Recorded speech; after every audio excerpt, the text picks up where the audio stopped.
Hello, dear listener. Welcome. Today, a mysterious story awaits you. Before we get into the story, don't forget to subscribe and like. Write in the comments where in the world you're listening from and what time it is there. I read all the comments. The story begins. Chapter 1. The Hour of Death. London's winter had settled over the city like a leaden blanket. In the second week of January, while the streets still bore the last remnants of Christmas decorations, in the early hours of the morning, the Gothic towers of King's College appeared ghostly through the mist. In the spacious courtyard of the campus, students hurried along, books in hand, steam rising from their scarves wrapped around their necks. That Tuesday morning, it was 8:15. The main lecture hall of the chemistry department was filling up as usual. 120 students whispered to each other as they settled into their wooden benches. Some opened their notebooks while others, still bleary-eyed, waited for the effects of their breakfast tea to kick in. The high-ceilinged structure of the lecture hall echoed every whisper, lending the space a strangely intimate atmosphere. Professor Harold Whitmore had spent the last 35 years of his 58-year life within these walls. He was one of the respected names in the world of chemistry. He had studied at Oxford, completed his doctorate at Heidelberg University in Germany, then returned to London to take over the chemistry chair at King's College. His published papers appeared in Europe's most prestigious scientific journals, and his work on organic compounds in particular had earned him international renown. That morning, Whitmore had stuck to his usual routine. He woke up at 6, washed his face with warm water prepared by his maid, Mrs. Patterson, shaved, and selected his dark brown tweed jacket from his wardrobe. He hadn't had breakfast. For the past few months, he had been on a strict diet because his stomach had become sensitive in the mornings. He had only drunk a glass of warm water, then left his house and walked to the college along the same route he took every day.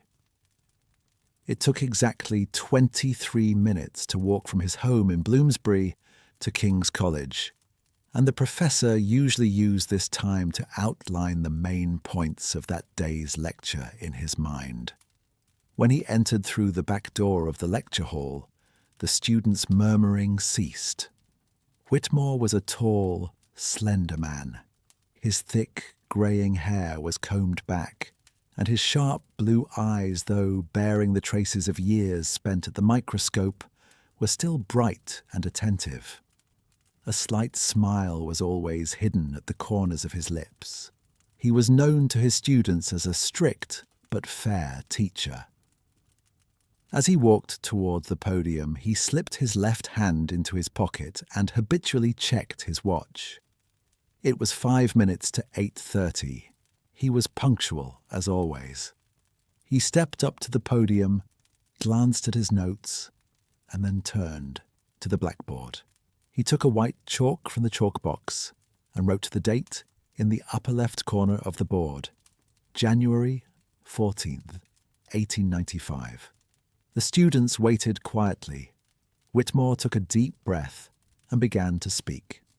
"Today," he said, his voice echoing in the auditorium's acoustics, "we will discuss the basic principles of organic synthesis. If we continue where we left off last week..." He couldn't finish his sentence. His hand holding the chalk suddenly trembled. The thin white stick slipped through his fingers and fell to the floor, raising a small cloud of dust. Whitmore gripped the edge of the podium with his left hand, as if afraid of losing his balance. His face paled, first turning a greyish tone, then his lips began to turn blue. A young student sitting in the front row would later say in his statement, "The professor's eyes widened. It was as if he had seen something, but something that wasn't in the auditorium. He wasn't looking at us, but somewhere behind us.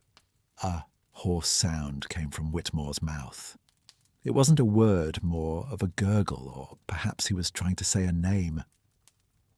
His left hand went to his chest, his fingers gripping the fabric of his jacket. He stood like that for a moment. Then his knees buckled and the professor collapsed in front of the podium under the horrified gaze of 120 students. For a few seconds, no one moved. Shock held the lecture hall frozen in place. Then the first scream rose, followed by a rush of movement. As someone in the back rows shouted, "Call a doctor!" a few brave students in the front rows rushed toward the podium. The first to reach Whitmore was Arthur Pemberton, a third-year medical student. The young man tried to check the professor's pulse, but the moment he pressed his fingers to the wrist, his face turned ashen. "No pulse," he said in a trembling voice. "Professor Whitmore, I think he's dead."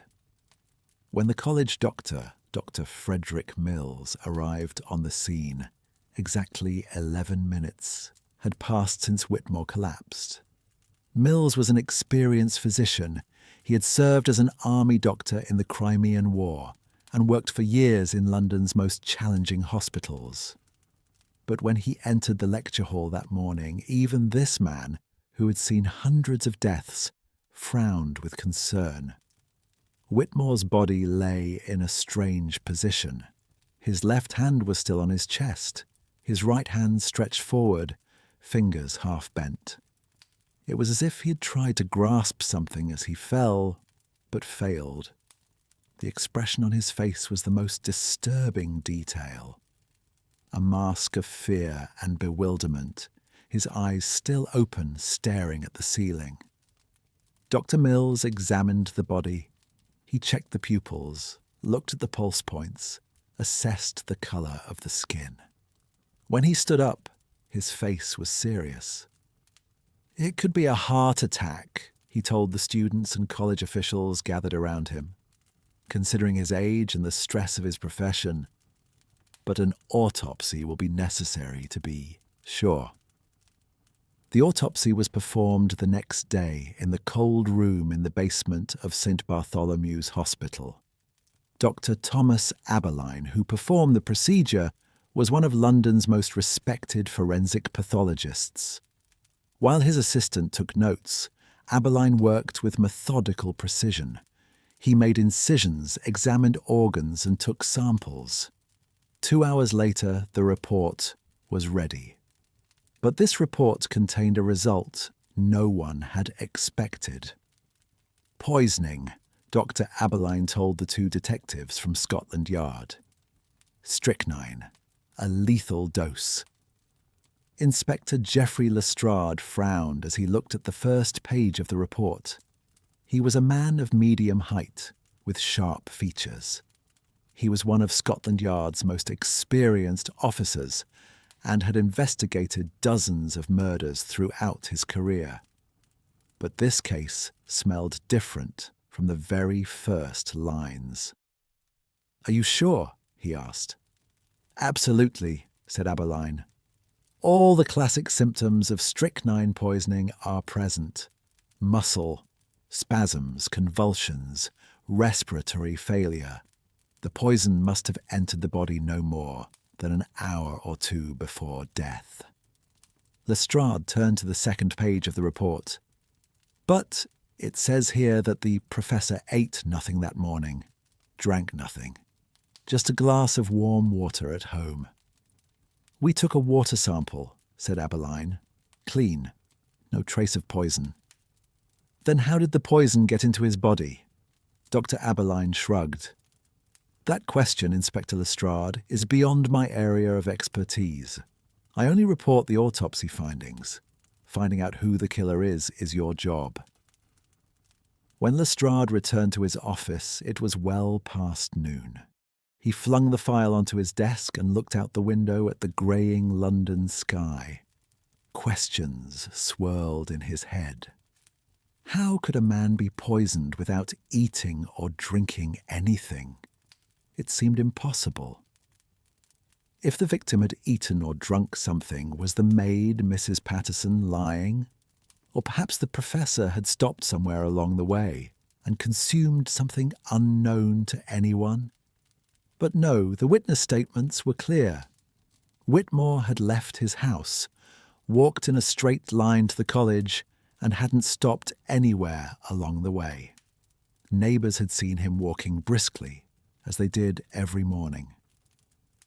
Lestrade slumped over his desk and pressed his palms to his face.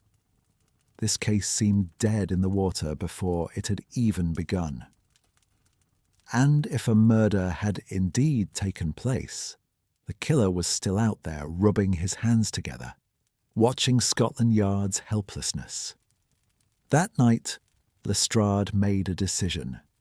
The next morning, it was 9 o'clock when he knocked on the door of 221B Baker Street. Mrs. Hudson opened the door, let Lestrade in, and pointed to the narrow staircase. "Mr. Holmes is upstairs, Inspector. He just finished breakfast." As Lestrade climbed the stairs, the sound of a violin came from above. But it was not a familiar melody. It was more like improvisation, thoughtful notes, a sign of a mind thinking through music. When he entered the room, he found Sherlock Holmes at the window, his back to the door, playing his violin. Holmes was tall and thin. His dark dressing gown hung loosely from his shoulders, and his eyes were half closed as he played. "Inspector Lestrade," said Holmes without turning. "I presume you've come about the King's College case." Lestrade was startled. "How did you know?" Holmes put down his violin and finally turned. His sharp grey eyes scanned Lestrade. "Simple observation. The chalk dust on your shoes is from the ground floor of St. Bartholomew's Hospital. The corner of paper slipping from your coat pocket is a typical autopsy report form." Dr. Watson, meanwhile, raised his head from the corner chair. He put down the newspaper he was holding and stood up. "The Professor Whitmore case," he asked. "I read about it in the papers. The academic who died during his lecture." "Yes, but it's more complicated now, Dr. Watson," said Lestrade. He took the autopsy report out of his pocket and handed it to Holmes.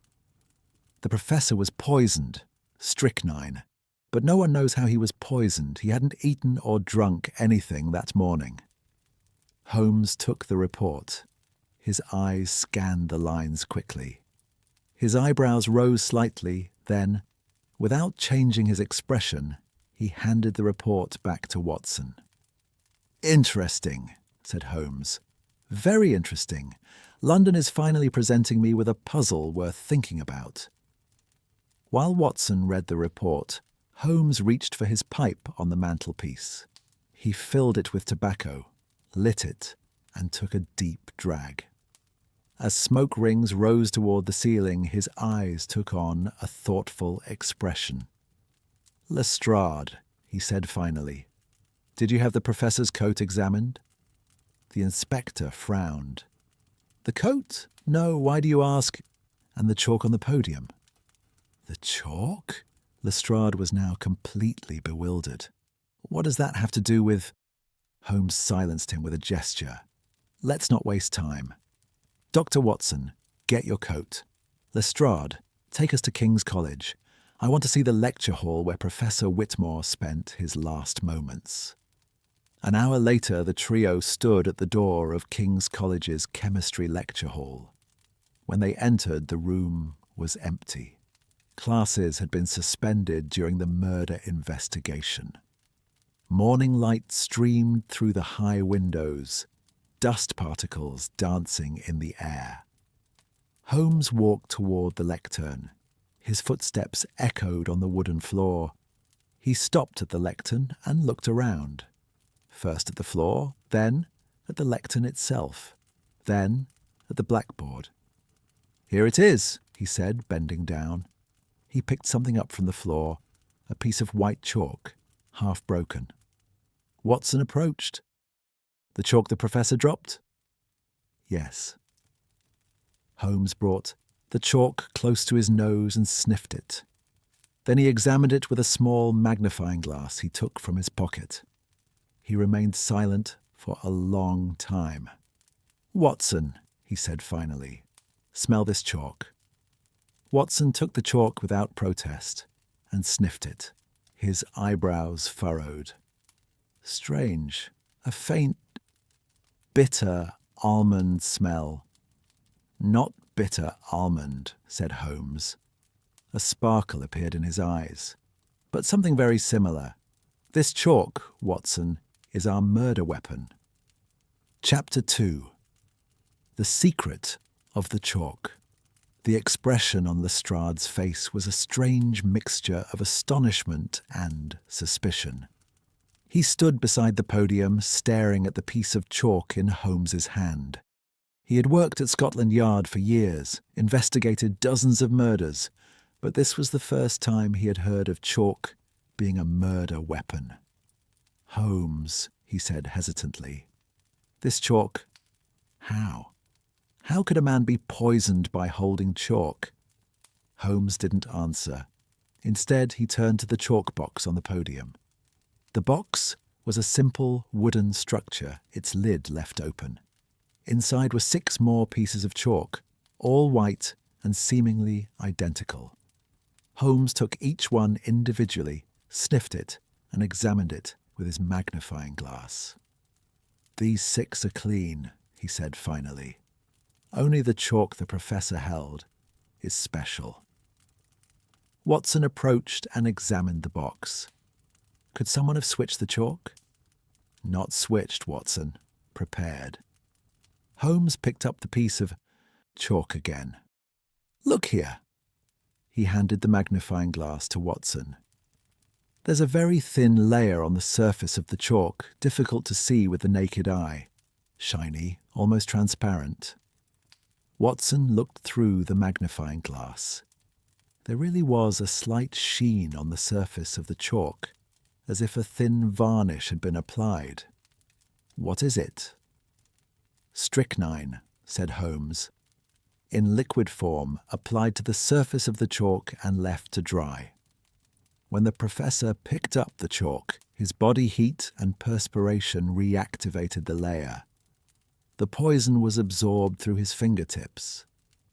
Lestrade shook his head. "But is this possible?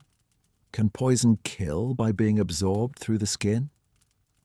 "Strychnine, when prepared in sufficient dosage and the correct formulation, yes," said Holmes. "Moreover, this method ingeniously provides 2 advantages. First, the victim doesn't need to eat or drink anything, which eliminates suspicion of poisoning. Second, since the Seach's professor taught every morning, it was known in advance when he would use the chalk. The killer timed it perfectly." Watson nodded thoughtfully. "So the killer must be someone with knowledge of chemistry." "Absolutely." Holmes began walking around the lecture hall. His steps were slow and deliberate, his eyes scanning every detail. "Preparing strychnine in this way, applying it to the surface and calculating the rate of absorption, this is not common knowledge. Our killer is either a chemist, a pharmacist, or someone with medical training." Lestrade took out his notebook. "We'll need to investigate the professor's colleagues and students." "Yes, but first there's another question," said Holmes. He returned to the podium and pointed to the chalk box. "Who refills this box every day?" Lestrade looked at his notes. "The college janitor. There's a man responsible for cleaning the lecture halls and maintaining the supplies." "His name?" "Thomas Gregson, 45 years old, has worked at King's College for 12 years. Holmes nodded. "We need to speak with Mr. Gregson, but first—" He paused and looked toward the back rows of the lecture hall. "When the professor fell, do we know exactly where the students were seated?" "There are witness statements," said Lestrade, "but the seating arrangement—" No, no one recorded that. Then Watson and I will do it. Holmes took a small notebook from his pocket. I want to speak to each of the 120 students who were in the lecture hall at the time of death. Their names, where they were seated, and exactly what they saw when the professor fell. Lestrade blinked. 120 students? That would take days.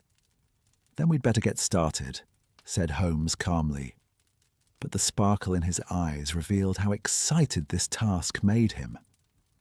Watson, note the lecture hall doors.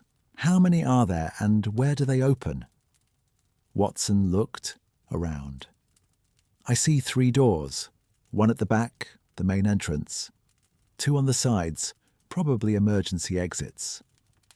And were they all open during the lecture? Holmes directed this question to Lestrade. The inspector looked at his notes. The main door was open. The side doors were locked. Security procedure. Holmes nodded thoughtfully. So if someone placed the chalk in the lecture hall, they did it either before the lecture started or one of the students. The words hung in the air. Watson understood where Holmes's reasoning was going. If the killer was one of the students, he had been sitting in that lecture hall that morning and had witnessed the professor's death with his own eyes. The thought was chilling.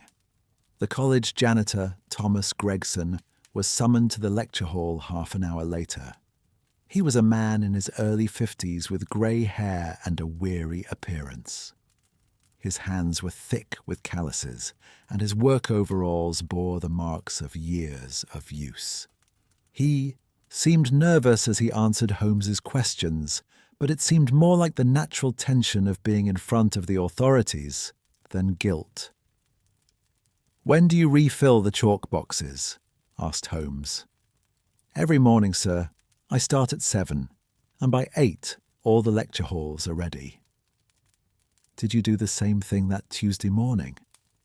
"Yes, sir, just as usual." "Where do you get the chalk?" Gregson pointed to the supply room. "We have a storeroom in the basement. We buy it in bulk, in large boxes." Holmes narrowed his eyes. "Who has the key to the storage room?" "Me and the college principal, sir. No one else." "And that morning, did you notice anything unusual in the storage room? Were the boxes moved, opened, anything?" Gregson thought. His brow furrowed, then his face lit up. "Actually, yes, there was something. The tape on one of the chalk boxes had been cut. It looked like it had been opened and resealed. I didn't think much of it. Figured maybe it was opened for inspection." Holmes and Watson exchanged glances. Another clue. "Is that box still in the storeroom?"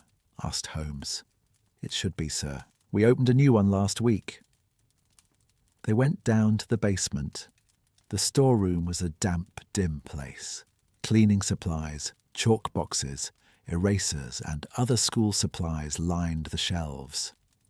Gregson led them to the box with the cut tape. Holmes examined the box. It had indeed been cut open and then resealed with new tape. But a careful eye could still see the cut. He opened it. There were about 50 pieces of chalk inside. Holmes took them out one by one, sniffed them and examined them. "They're all clean," he said finally. "But look here." He pointed to the inside of the box. In the corner there was a very small stain, a yellowish, oily mark. Watson leaned over and looked. "What could this be?" "Some kind of oil or petroleum jelly," said Holmes. "It may have been used to apply the strychnine to the chalk. The murderer put the poisoned chalk in this box, then waited for Gregson to take it and use it." "But wait," said Lestrade. "Does Gregson pick up the chalk randomly every morning? How could the killer be sure the poisoned chalk would be used that day?" Holmes smiled. "That was a clever question. That's why Lestrade, our killer, is patient and methodical. He probably placed the poisoned chalk on top of the box, making it inevitable that Gregson would take it. Or, he paused, his eyes sparkling. Or he knew which chalk Gregson put in which amphitheatre. He turned to Gregson. "Mr. Gregson, is there a specific order in which you place the chalk in the amplifiers? Which box goes into which?" The janitor thought. "Actually, yes, sir. I always do it in sequence. Monday from the first box, Tuesday from the second, and so on." "And which box did you take from on Tuesday?" "This box, sir, the one with the cut tape." The expression on Holmes's face resembled that of a chess player who had just figured out his opponent's move. Our killer knows the college routine, probably someone who works here or comes here regularly. By the time we reached the college director's office, it was past noon. Director Albert Cunningham, in his 60s with a grey beard, was a man whose every movement exuded academic seriousness. He answered Holmes' questions calmly. "Did Professor Whitmore have any enemies?" Holmes asked. Cunningham sighed. "Everyone has enemies in the academic world, Mr. Holmes. Jealousy, rivalry, differences of opinion. But someone who hated Whitmore enough to kill him. I can't imagine it. Did you notice any change in the professor's behaviour recently?" "Actually," Cunningham hesitated. "Yes, he seemed a bit tense over the last few months. Once I saw him walking down the corridor, looking over his shoulder as if he were being followed." Holmes raised his eyebrows. "Did you tell the police?" "No, I thought it was nothing. Maybe my imagination." "I want to see the professor's office," said Holmes. Whitmore's office was on the 3rd floor of the chemistry department. Although the locks were sealed, it was opened with Lestrade's authority. When they entered, Holmes took a deep breath and looked around. The office was a typical academic's workspace. Bookshelves lined the walls, a laboratory table was filled with tubes and bottles, and in the corner stood a massive desk. The desk was cluttered with papers, notebooks, and writing materials. Holmes approached the desk. He examined it without touching the papers. Then something caught his attention. A letter in the corner of the desk, separate from the others. The envelope had been opened and was empty. "What was in this envelope?" Holmes asked. Lestrade approached. "We don't know. It was found empty during the examination." Holmes picked up the envelope and held it up to the light. An address was written on it. University of Cambridge, Chemistry Department. There was no sender's name. "A letter from Cambridge," Holmes said thoughtfully. "Watson, did the professor have any connection with Cambridge?" Watson looked at the notebook he had taken out of his pocket.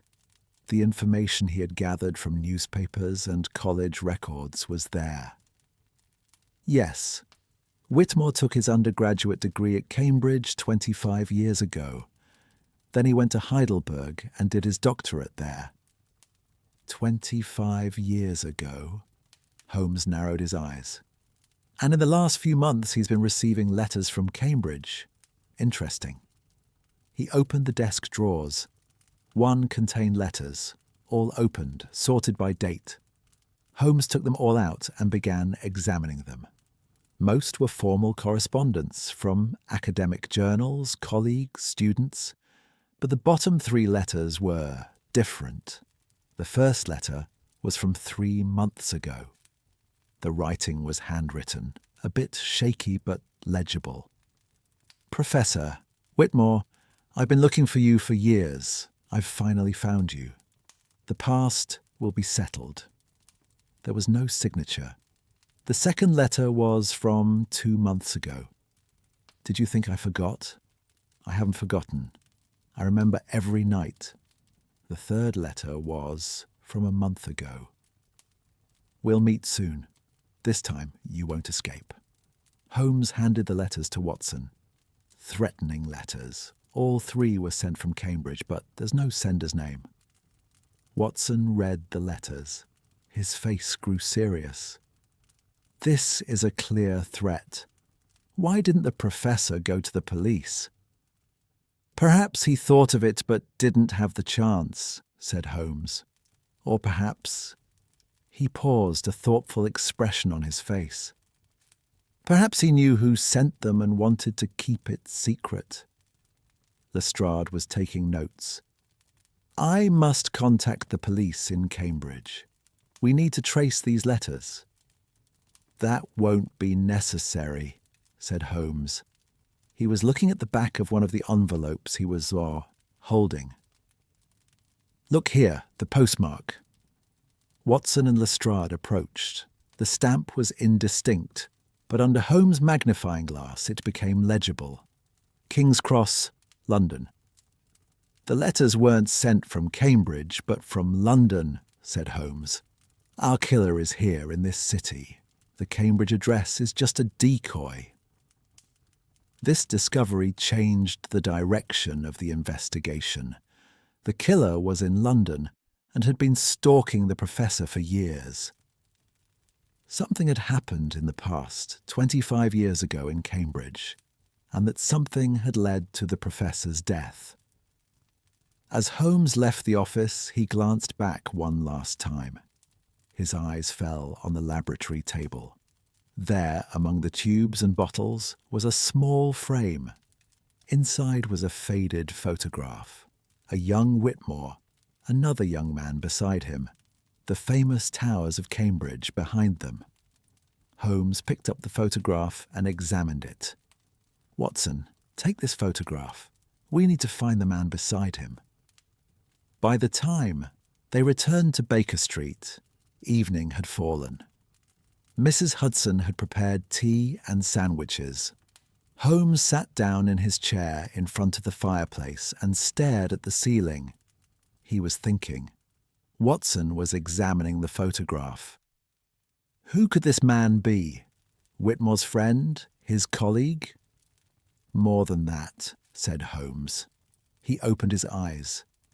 "Look at the stance of the two in the photograph.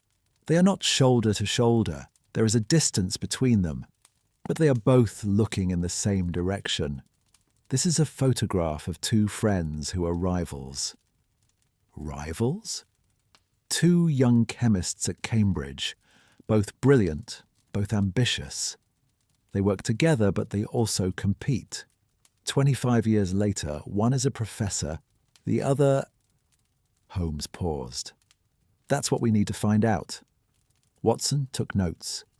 "We can research the Cambridge records, Whitmore's classmates, lab partners." "Yes, but there's a faster way." Holmes stood up and took his coat. "The old British Museum archives. Academic journals from 25 years ago. Award lists, graduation records. It's all there." That night, Holmes and Watson disappeared into the depths of the British Museum's enormous library. Among dusty shelves and yellowed pages, they searched for the secrets of the past. And as midnight approached, Holmes finally found it, his eyes shining. "Here it is," he said. He showed Watson an old journal in his hand, the Cambridge Journal of Chemistry, dated 1870. Harold Whitmore and Edgar Thornwood, Cambridge's two brightest students. They did research together and published an article together. Watson read the article. The title was intriguing. New Synthesis Methods in Organic Compounds. The two names were side by side, H. Whitmore and E. Thornwood. "Edgar Thornwood," said Watson. "That must be the other man in the photograph, so where is he now?" Holmes's expression changed. "Now, here's the interesting part." He showed another document in his hand. Cambridge University records, 1872. Edgar Thornwood was expelled from Cambridge that same year. Reason: academic fraud. Watson raised his eyebrows. Fraud? What did he do? The details aren't given, but the dates are important. Whitmore and Thornwood's joint paper is published in 1870. In 1871, Whitmore wins an award. In 1872, Thornwood is expelled. Holmes narrowed his eyes. A picture is forming, Watson, and it's not a pretty one.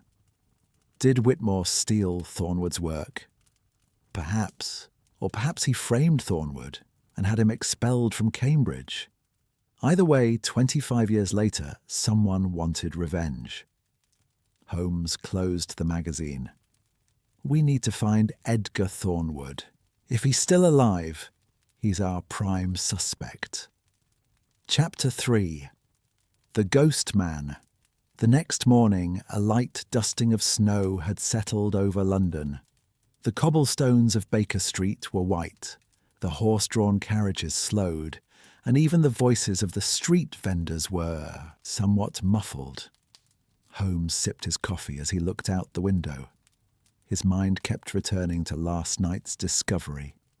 Edgar Thornwood. A man expelled from Cambridge 25 years ago, then vanished. Watson sat at the table in front of the fireplace, organizing the documents they had gathered since last night. Holmes, he said finally, finding Edgar Thornwood won't be easy.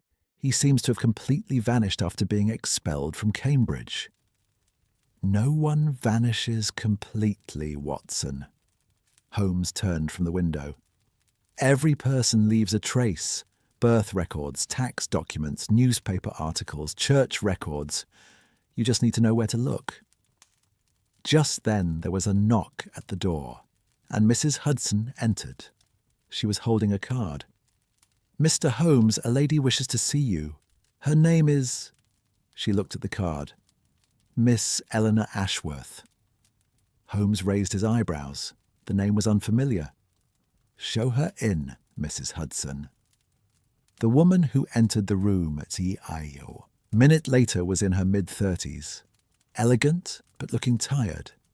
Her dark brown hair was pulled back in a simple bun, and she wore a black morning dress. Her eyes were red. She had clearly been crying. "Mr. Holmes," she said in a trembling voice, "forgive me for coming, but I have nowhere else to go." Holmes gestured to his chair. "Sit down, Mrs. Ashworth. How can I help you?" The woman sat down and clasped her hands in her lap. She took a deep breath. I am Professor Whitmore's niece. His mother was my father's sister." Watson and Holmes exchanged glances. This was an unexpected development. Whitmore's family connections had not yet been investigated. "Please accept my condolences," said Holmes. "But I suspect you didn't come here just to mourn." Eleanor shook her head. "No, I heard that my uncle had been murdered. The newspapers said it was a heart attack, but then someone from Scotland Yard came to our house and asked questions. I realized it was murder." Her eyes filled with tears. "Mr. Holmes, who killed my uncle?" "I'm trying to find out, Miss Ashworth. Perhaps you can help." Holmes leaned forward. "How were you and your uncle?" "We were very close, especially in recent years. My father died 5 years ago, and my uncle Harold became like a father figure to me. I visited him at least twice a month." "When was your last visit?" 3 days before he died, on Sunday. I brought him dinner." Eleanor's voice trembled. That day something was different." Holmes's eyes lit up. "How was it different?" "My uncle seemed tense. Normally he would talk to me at length, tell me about his research.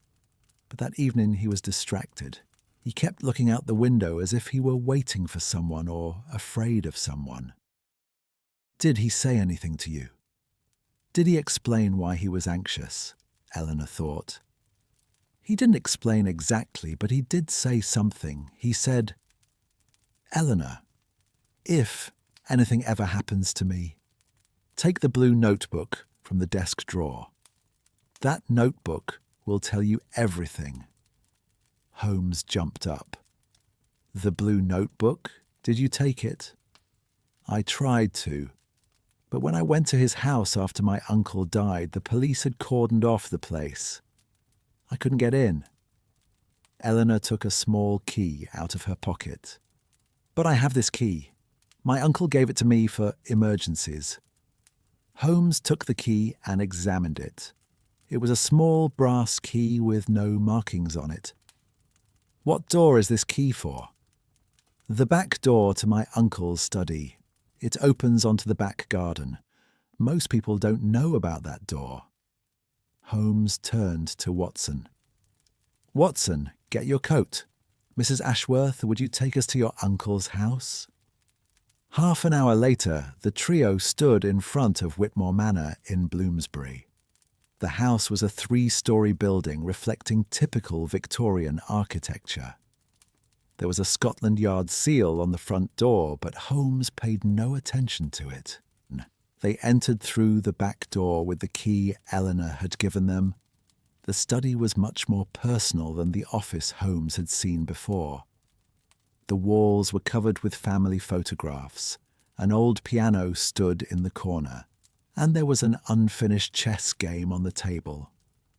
Holmes approached the chessboard. He examined the position of the pieces. "Interesting," he said.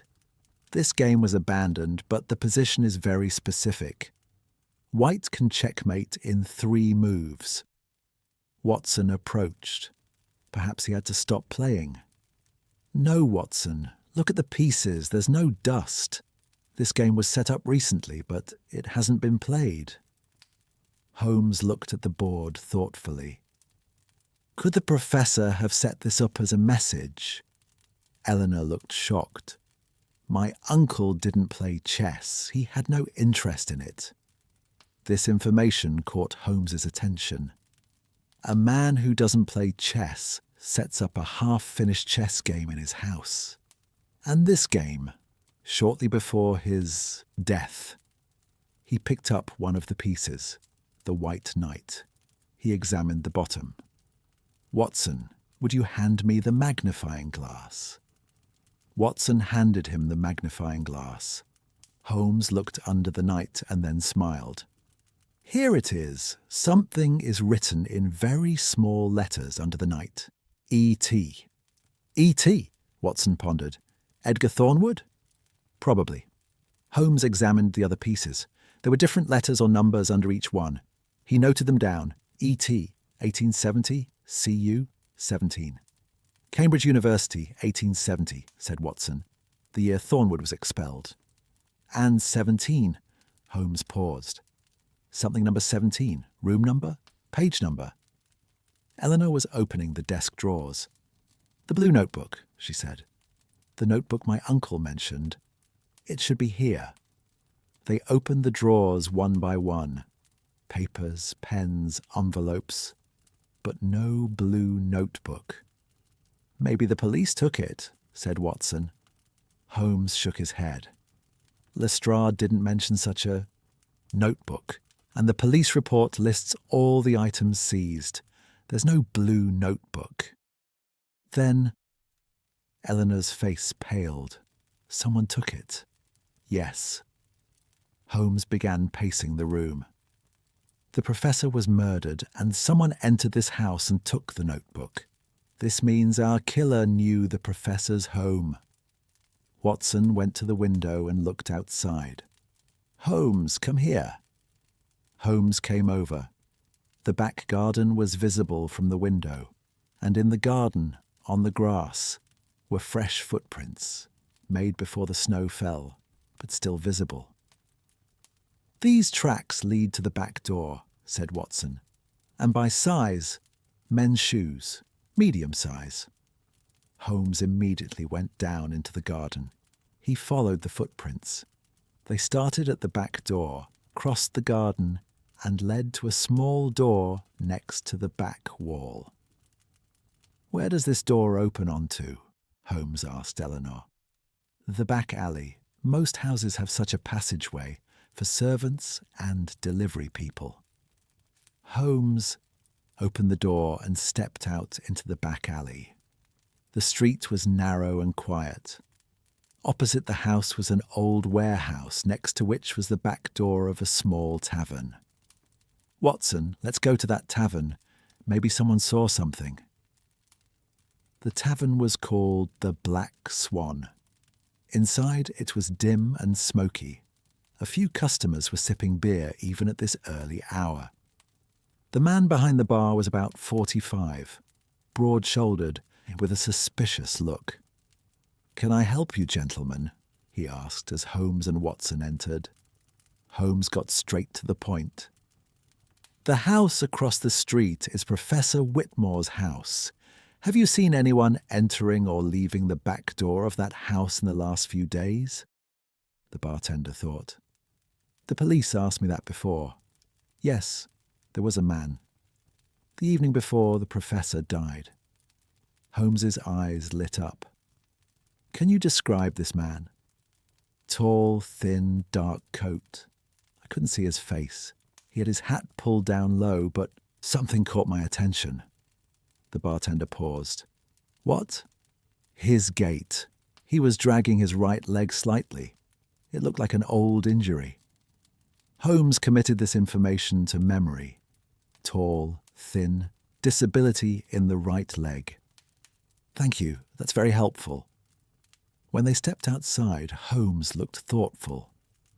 "Edgar Thornwood," he said, "the man who disappeared 25 years ago. A man with a disability in his right leg." "But is Thornwood still alive?" asked Watson. 25 years is a long time." "Yes, but these threatening letters were written within the last year. Someone is still alive and seeking revenge." Holmes paused and looked around. "We need to find Thornwood, and that may require us to go to Cambridge." Eleanor caught up with them. "Mr. Holmes, I need to find my uncle's notebook. I don't know what's in it, but my uncle valued it greatly." "Don't worry, Mrs. Ashworth. We'll find that notebook." Holmes's voice was confident. "But first, we need to go somewhere else." Holmes took them to Whitechapel in the east of London. This neighbourhood was one of the poorest and most dangerous areas of London. Narrow streets, dilapidated buildings, suspicious looks. Watson kept his hand close to the pistol in his pocket. "Where are we going, Holmes?" he asked. "To an old acquaintance, Langdale Pike." Holmes turned a corner and stopped in front of a small bookshop. The shop window was dusty and neglected, but light was coming from inside. When they entered, they found a room filled with piles of books and newspapers. At the back, behind a huge desk, sat a fat, bespectacled man. He was surrounded by newspaper clippings. "Holmes!" The man stood up with a smile. "It's been a long time. What do I owe this visit to?" "Information, Pike, as always." Holmes approached the table. "Edgar Thornwood, a chemistry student expelled from Cambridge in 1872. I want to know what happened to him after that." Pike's eyes lit up. Information was his business, his lifeblood. All of London's gossip, scandals, and secret history were stored in his archives. Thornwood. Pike pulled a few files from the shelves. "Ah, yes, I remember that case. It was a big scandal at the time." "What kind of scandal?" Pike opened the file. "Edgar Thornwood was one of Cambridge's brightest students, but in 1872 he was accused of academic theft. Allegedly, he stole a classmate's research and tried to publish it under his own name." Who was the classmate? Holmes's question was sharp. "Harold Whitmore." Watson jumped forward excitedly. "So Whitmore accused Thornwood and got him expelled from Cambridge?" "It seems so." Pike turned another page. But the story doesn't end there. Thornwood denied the accusations. He claimed that Whitmore was the real thief, but he had no proof, and no one believed him. Holmes listened thoughtfully. What did Thornwood do after he was expelled from Cambridge? Now here's the interesting part. Pike shuffled through the pages. Thornwood disappeared for a while. Then, in 1875, his name appears in a newspaper report. He was injured in a laboratory accident. His right leg was badly damaged. Right leg, said Holmes. That matched the bartender's description. Yes. After the accident, Thornwood completely disappeared. There are no records, no tax records, no address, no death certificate. So he could still be alive. Theoretically, yes, but how could a man hide for 25 years? Holmes smiled. By changing his identity, Pike. Under another name, another life. When Pike reached the last page of the file, he paused. There's one more thing. Thornwood had a sister. Her name was Margaret Thornwood. She married and changed her surname. What was her new surname? Pike looked at the file. Ashworth. Margaret Ashworth. The room fell silent for a moment. Holmes turned to Watson. They were both thinking the same thing. Then they looked at Eleanor together. The young woman had gone pale. Her hands were trembling. No, she whispered. That's impossible. Mrs. Ashworth, said Holmes in a calm but serious voice. Is Margaret Ashworth your mother? Eleanor bowed her head. She couldn't speak for a long time. Then with difficulty she said, Yes. My mother is Margaret Ashworth. Her maiden name was Thornwood, but I never knew that. My mother never spoke of her past. And Edgar Thornwood? He's my uncle, but I never knew him. My mother never spoke of him. Eleanor's eyes filled with tears. Mr. Holmes, are you saying my uncle killed my father? Holmes did not answer, because he wasn't sure yet. But the pieces were slowly falling into place, and the picture emerging told a dark tale of revenge. By the time they returned to Baker Street, it was past midnight. They had dropped Eleanor off at her home, and she had promised to meet again the next day. Now Holmes and Watson were sitting in front of the fireplace, evaluating the information they had gathered. Edgar Thornwood, said Watson. He has a motive, revenge. He has the means, his knowledge of chemistry. He has the opportunity. He lives in London and has entered Whitmore's house. Yes, but there's a problem. Holmes lit his pipe. Thornwood has been in hiding for 25 years. Why now? Why did he decide to take revenge this year? Maybe something changed. His health deteriorated and he wanted to settle scores before dying. Possible. But there's another possibility. Holmes blew smoke. Maybe it wasn't Thornwood. Maybe someone else committed the murder using Thornwood's name. Watson raised his eyebrows. Why would they do that? Thornwood is the perfect scapegoat. A missing man, secretive, with a motive. The real killer could hide behind him. So how do we find out the truth? Holmes stood up and walked to the window. Outside, London slept, but storms raged in his mind. By finding Thornwood, he said. If he's alive, we must speak with him. If he's dead, we must find his death certificate. And if neither, he paused. Then we have a truly interesting case on our hands. Chapter 4. The Shadows Speak. The next morning, Holmes was up early. When Watson came downstairs, he found him at the table, surrounded by maps and documents. There were faint circles under Holmes's eyes. He must have worked through the night. "Have you had breakfast?" Watson asked. Breakfast can wait, Watson, but this case cannot. Holmes held up the paper in his hand. I've been thinking all night. Edgar Thornwood has been missing for 25 years. But how can a person remain invisible for so long? Watson sat down in a chair. He could have left the country. Possible, but the threatening letters were sent from London, so he's here among us. Holmes stood up and walked to the window. There are three possibilities. First, Thornwood has changed his identity and built a new life. Second, Thornwood is dead and someone is using his name. Third? Holmes turned. There was a strange gleam in his eyes. Third, Thornwood never existed. Perhaps this name was a pseudonym from the start. Watson frowned.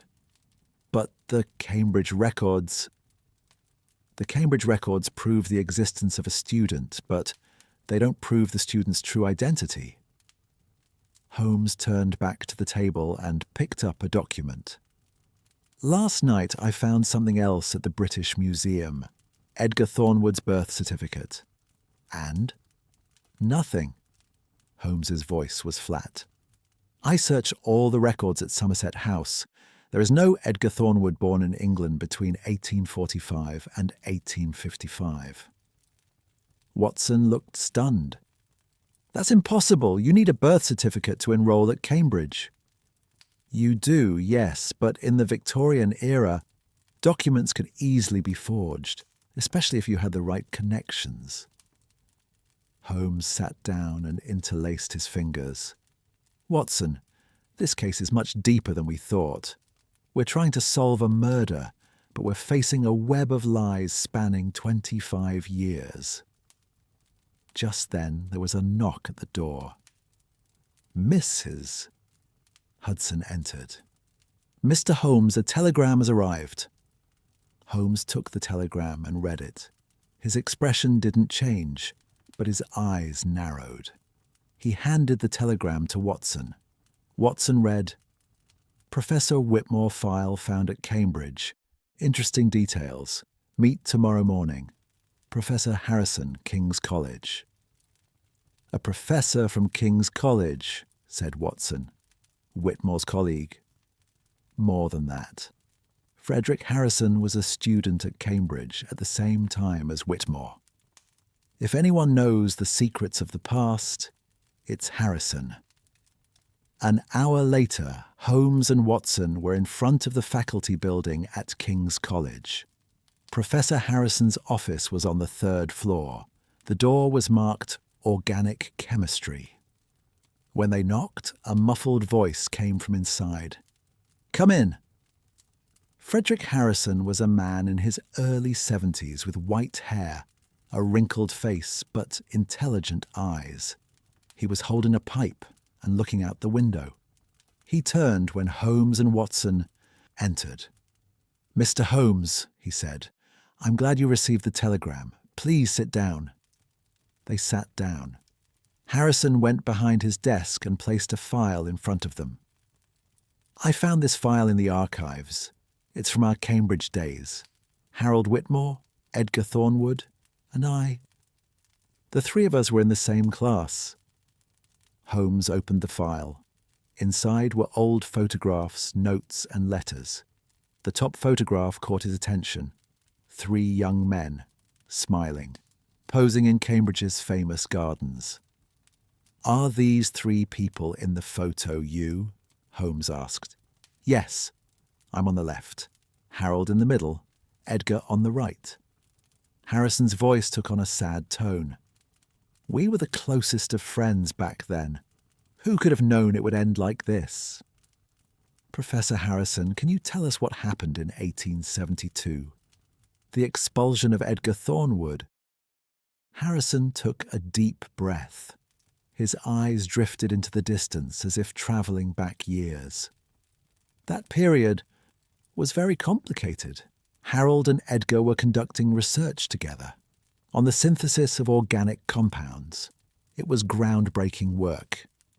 And then Harold published a paper on his own. without including Edgar's name. Edgar was furious. He claimed that the original idea for the work was his and that Harold had stolen it. Watson leaned forward. What was the truth? Harrison was silent for a long time. His fingers tapped lightly on the table. I never really knew. They were both brilliant minds. They did the work together, that's certain. But whose idea was it? He shrugged. Harold had better connections. The professors liked him. Edgar, on the other hand. Edgar was a difficult man. A loner, antisocial, sometimes paranoid. What happened when Edgar accused Whitmore? The university launched an investigation, but it ended in Harold's favour. Edgar had no evidence, only verbal accusations, and those words were becoming increasingly unstable. Holmes raised his eyebrows. Unstable? Edgar started talking about Harold poisoning him, killing him, conspiracy theories. The university administration no longer believed him. He was eventually expelled on charges of academic fraud. Harrison sighed. That was the last time I saw Edgar, as he was leaving campus. I'll never forget the look on his face. It wasn't anger, more like broken. Then what happened? Where did Edgar go? I don't know. We corresponded for a while, but he stopped replying. Then I heard he'd had a lab accident. His leg was injured. After that, he completely disappeared. Holmes looked at the other documents in the file. One letter caught his attention. Harrison's address was written on the envelope, but the postmark was unclear. What is this letter? He asked. Harrison's face paled. I was going to show it to you. It arrived 3 weeks ago, from Edgar. Holmes opened the letter and read it. The handwriting was shaky but legible. Dear Frederick, years have passed, but some wounds never heal. The time has come to pay for everything Harold has done. You are innocent, so I warn you. Stay away from Harold. Soon, everything will change. Your old friend, E.T. Watson took the letter and examined it. This is a clear threat. Why didn't you go to the police? Harrison bowed his head. I should have, but I wanted to protect Edgar. I thought maybe he was crazy, maybe it was just empty talk. I told Harold, told him to be careful, but he didn't take it seriously. So Professor Whitmore knew about this letter? Yes, he laughed. He said, Edgar's always been like that, dramatic. But I saw it. There was fear in his eyes. Even if he wouldn't admit it, he knew Edgar was back. Holmes stood up and walked to the window. Outside, students were walking the campus paths, unaware of anything. Inside, 25-year-old secrets were coming to light.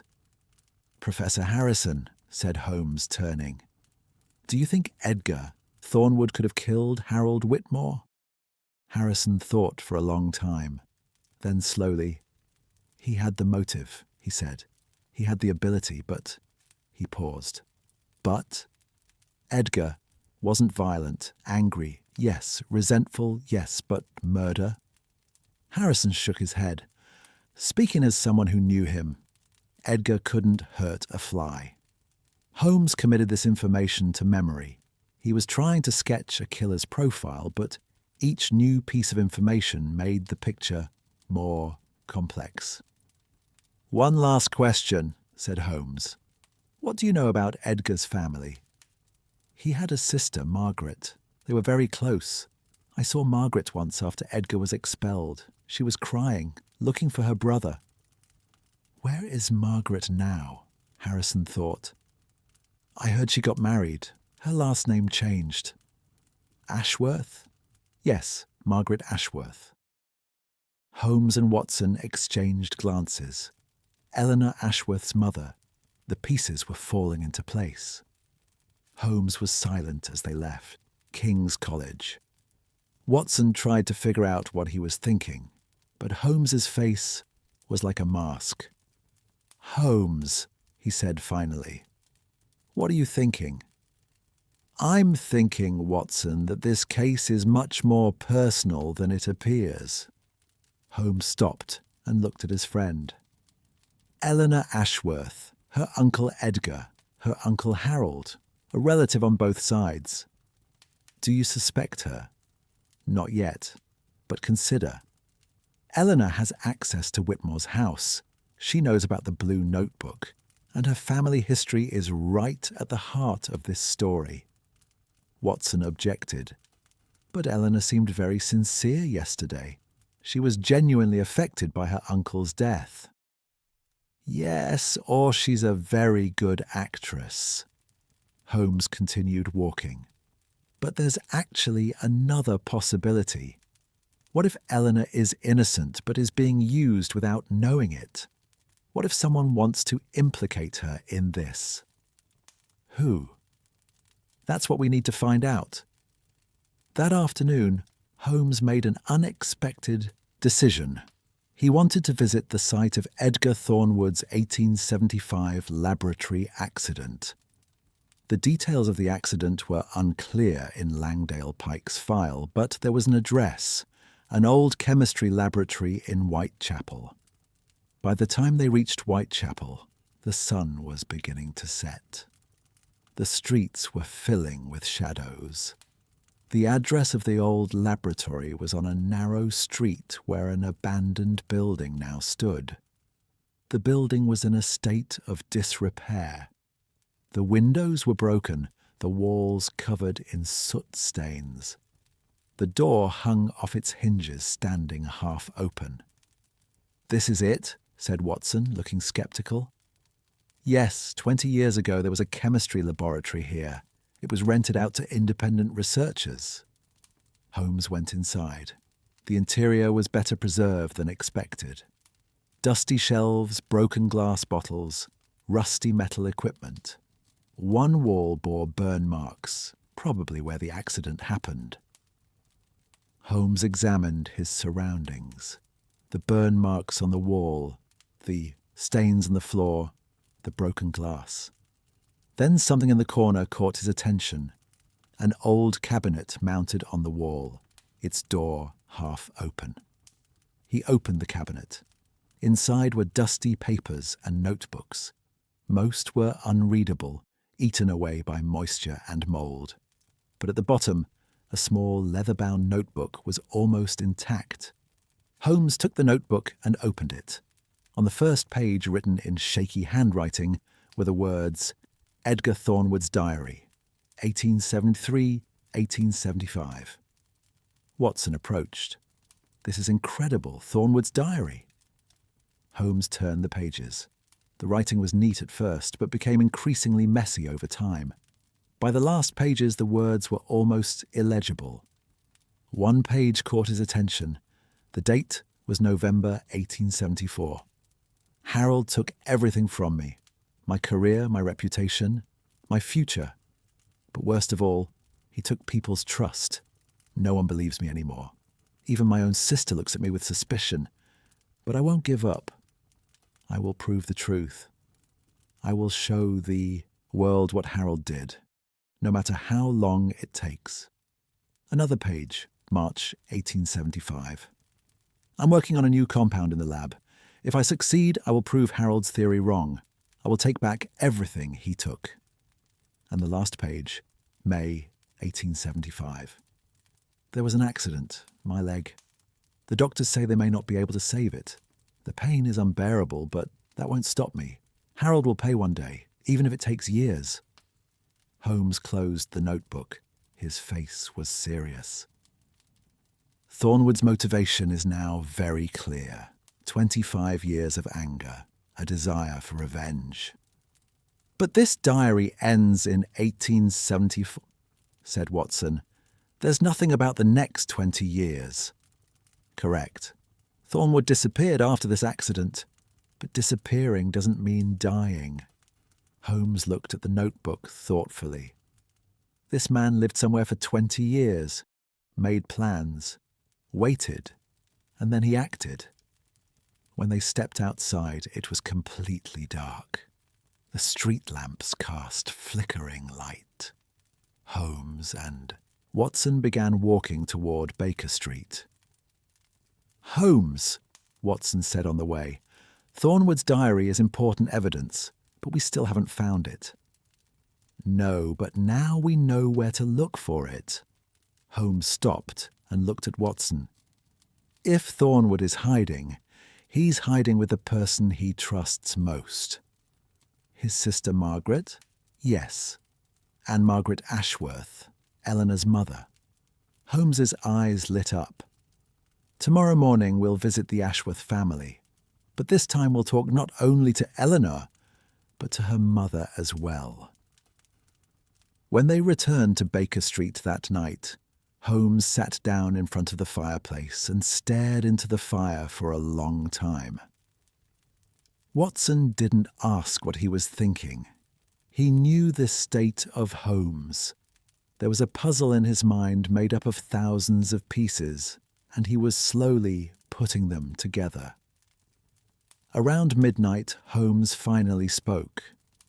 "Watson, this case is much more complicated than it appears. 3 generations, 25 years, countless lies. But every lie has a grain of truth." "And what is that truth?" Holmes looked at the fire. "I don't know yet, but tomorrow, when we speak with Margaret Ashworth, everything will become clear." Watson nodded and rose from his chair. "Well then, sleep well, Holmes. Tomorrow will be a long day." But Holmes did not answer. His eyes were still fixed on the fire, his mind wandering back 25 years, to that fateful moment in the corridors of Cambridge, between 2 young men. And somewhere in the darkness of London, a shadow was moving. The beginning of the end was approaching. Chapter 5. Mother's Secret. The next morning, London awoke to a rare winter sun. The clouds had dispersed and the sky was a pale blue. But this beauty was deceptive. The cold still penetrated to the bone, and the streets were covered in ice. Holmes and Watson were in front of Ashworth Manor in Kensington at 9 o'clock. The house was a 3-story, ivy-covered, ornate but somewhat neglected Victorian structure. The trees in the garden were bare, their leaves long since fallen. An elderly maid opened the door. When Holmes introduced himself, a look of unease crossed the woman's face. "Mrs. Ashworth is not receiving visitors," she said. "She is ill." "This is very important, madam," said Holmes. "It concerns Professor Whitmore's death." The maid hesitated for a moment, then went inside. A few minutes later, Eleanor appeared. Her face was pale with dark circles under her eyes. She clearly hadn't slept. "Mr. Holmes, Dr. Watson," she said. "I heard you wanted to speak with my mother, but she is very ill indeed. She hasn't been out of bed for the last few days." "Mrs. Ashworth," said Holmes in a soft but firm voice, "your mother's past is critical to solving this case. We need to learn what she knows about Edgar Thornwood." Eleanor's face changed. When she heard the name, a flash of something crossed her eyes. It was hard to tell if it was fear, anger, or something else. "About my uncle," she said. "My mother never talks about him. She acts as if he never existed." "That's precisely why we need to talk." Eleanor thought for a long time. Then her shoulders slumped, and she retreated inward. "Come," she said, "but please don't upset her. She's already very fragile." They climbed the stairs. The room at the end of the second-floor hallway was Margaret Ashworth's bedroom. Eleanor knocked lightly on the door and entered. The room was dim. The curtains were half drawn, allowing only a thin beam of light to filter in. On the bed, Propped up against pillows lay an elderly woman with white hair. Margaret Ashworth appeared to be in her early 70s, but illness had aged her by a decade. Her face was pale, her cheekbones prominent, her hands thin, but her eyes were still alive. When Holmes entered, those eyes turned to him, and a glimmer of recognition appeared in them. "You are Sherlock Holmes," said Margaret. Her voice was weak but clear. "I was expecting you." Holmes raised his eyebrows. "Were you expecting me, Mrs. Ashworth?" "Yes. When Harold was murdered, I knew someone would eventually come to ask for the truth." Margaret closed her eyes and took a deep breath. "Sit down, Mr. Holmes. I have much to tell you." Eleanor looked at her mother in shock. "Mom, what do you mean? Why are you—" "Eleanor, my dear," said Margaret, "there are some things I never told you. I wanted to protect you. But now the time has come." She turned to her daughter. "Will you leave us alone? I need to speak privately with Mr. Holmes and Dr. Watson." Eleanor wanted to protest, but seeing the determination in her mother's eyes, she silently bowed her head and left the room. When the door closed, Margaret took a deep breath. It was as if she were preparing to unload a burden she'd been carrying for years. "Mr. Holmes," she said, "Edgar Thornwood was my brother, and I killed him 20 years ago." The silence in the room became suffocating for a moment. Watson held his breath. Holmes showed no reaction. He just waited. "Would you care to elaborate?" Holmes said calmly. Margaret stared at the ceiling. "It was 1875. Edgar was in a terrible state after the laboratory accident. His leg was crippled, he was in constant pain. But the physical pain was the least of his problems." She paused, her eyes clouding over. "He was losing his mind, Mr. Holmes. It was getting worse day by day." "What kind of symptoms was he showing?" "Paranoia. He believed Harold was trying to kill him. He would wake up in the middle of the night screaming. He wrote names on the walls. Sometimes he wouldn't even talk to me, looking at me as if I were a stranger." Margaret's voice trembled. One night he mistook me for Harold. He grabbed my throat. If the neighbours hadn't come—" "Go on." "The doctors said he had brain damage. The chemicals in the accident had damaged something. It was untreatable. It would only get worse." Margaret wiped her eyes. "What could I do? Lock him up in a mental hospital? Those places were hell back then. I couldn't send him there." "What did you do?" There was a long silence. Margaret's hands gripped the edge of the quilt tightly. Then, in a whisper, she spoke. "One night, Edgar became very calm. For the first time in months, we spoke normally. He talked to me about our childhood, remembered our mother, our father. He even smiled. Tears began to roll down her cheeks. Then he said to me, 'Margaret, I can't bear this pain any longer. Help me end it.'" Watson leaned forward. "What did he ask you for?" "Morphine. There was some morphine left in the lab. Enough for—" "He said it would be painless." Margaret sobbed. "I didn't want to, but he begged me. He said if I didn't do it, he would do it himself. But if he couldn't manage it, he would suffer even more. He said it would be his last gift." Holmes listened silently. There was no judgment, no emotion on his face. "That night," said Margaret, "that night I sat beside him. I held his hand. I waited until he fell asleep. And then—" Her voice trailed off. "When he woke up, he was still breathing, but very slowly, very weakly. Towards morning, he stopped.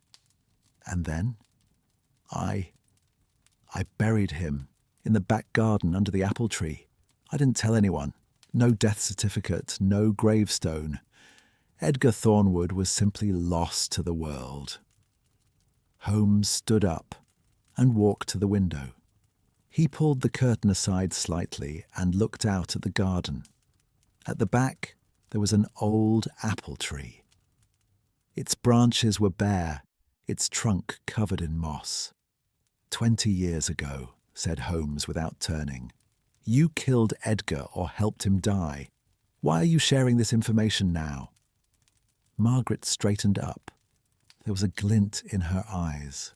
No longer fear or guilt, but something else.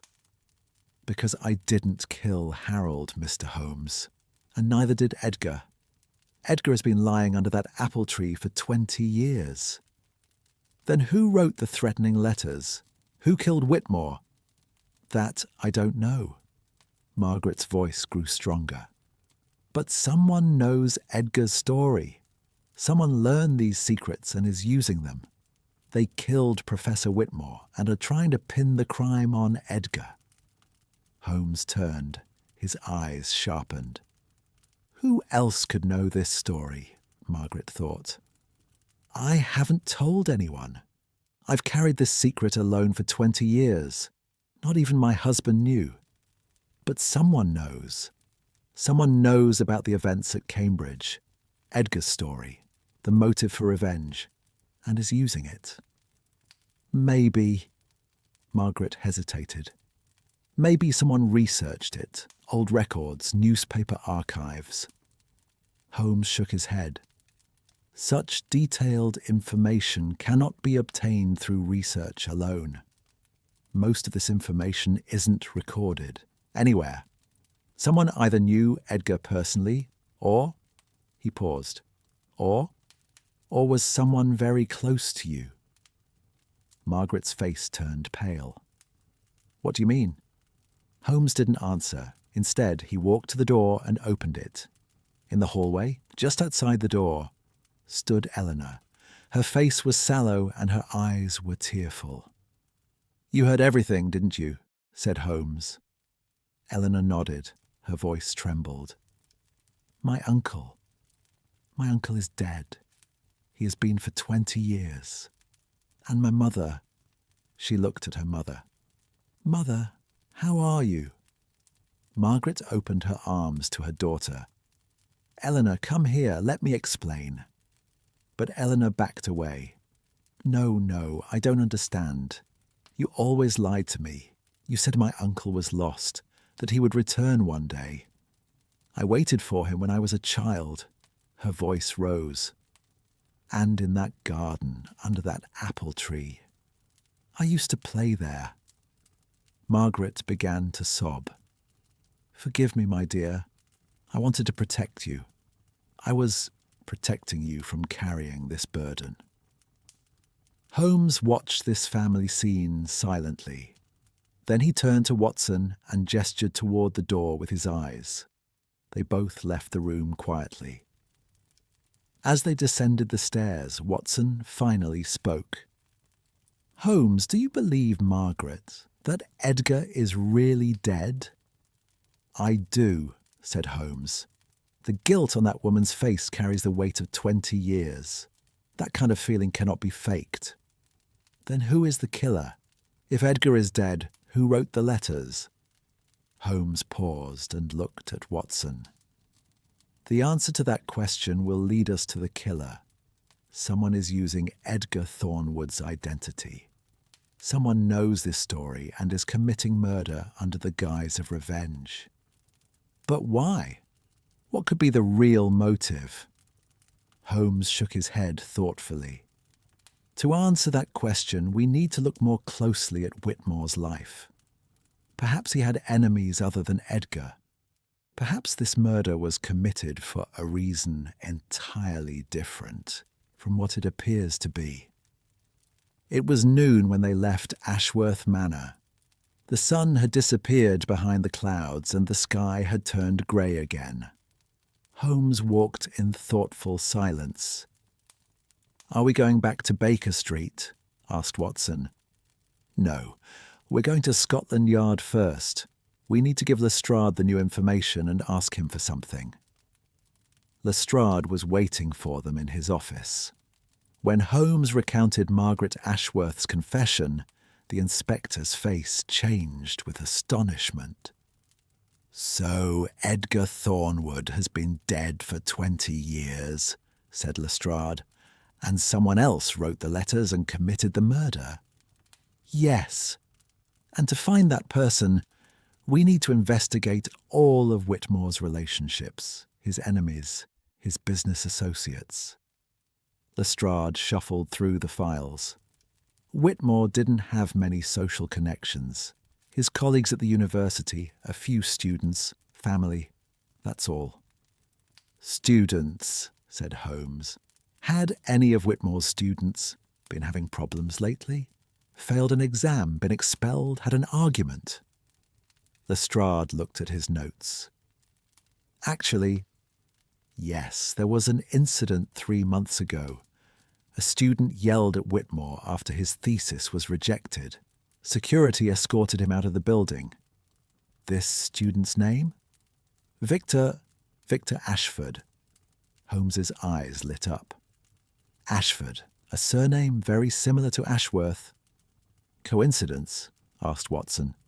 There's no such thing as coincidence, Watson. Holmes stood up. We need to find Victor Ashford immediately. Victor Ashford's address was in Whitechapel, a cheap boarding house on a narrow street. By the time Holmes and Watson arrived there, accompanied by Lestrade, evening had fallen. The owner of the boarding house was an elderly woman. When asked about Victor, her face fell. "That young man, I haven't seen him in 3 days. He hasn't paid his rent either. Can we see his room?" The woman shrugged and handed over the key.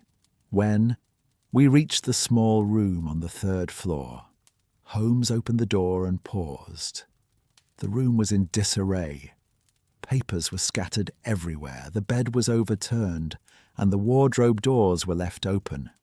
It looked as if someone had been searching for something in a hurry. Holmes entered the room and surveyed the area. On the desk, among the scattered papers, a photograph caught his attention. There were 2 men in the photo, one young, the other old. The young one must have been Victor Ashford, about 20 years old, dark-haired with sharp eyes. The older one was... "That's Harold Whitmore," said Watson, looking at the photo. Holmes turned the photograph over. There was writing on the back. "To my father. One day you will learn the truth. V.A." Lestrade looked on in astonishment. Father? Did Whitmore have a child? Holmes put the photograph in his pocket. "It seems, Inspector Lestrade, that this case is a much more personal story of revenge than we thought. Victor, Ashford may be Harold Whitmore's illegitimate son. And he took revenge because his father didn't recognize him? Perhaps, but first we need to find Victor." Holmes walked to the window and looked out. "And I don't think he's very far away." Outside, at the corner of the street, a shadow moved. Holmes smiled. "The hunter and the hunted are about to switch places," he said. Chapter 6. The Father's Sins. Holmes stepped back from the window and turned to Watson. There was a strange smile on his face, the expression of a chess player who has seen his opponent's next move. "Watson Lestrade," he said quietly. "Someone is watching us. On the corner of the street, in the dark. Probably Victor Ashford." Lestrade immediately reached for his gun. "Let's catch him." "No." Holmes raised his hand. "If we scare him, he'll run away and we'll never find him. We have to make him come to us." "How?" Holmes began pacing the room. His eyes scanned every detail. Scattered papers, overturned furniture, open cupboard doors. Then something at the corner of the desk caught his attention. A half-burned letter. He picked up the letter and read the remaining part. When I learned the truth, my world collapsed. I've lived a lie for years. My mother confessed everything. My father was Harold Whitmore. But he never knew me, never accepted me. To him, I was just a mistake, a shame to be hidden. My plan is ready now. I'll use Edgar Thornwood's story. Everyone will think he's taking revenge. No one will suspect me. Holmes handed the letter to Watson. There's our motivation. Victor Ashford, Whitmore's illegitimate son.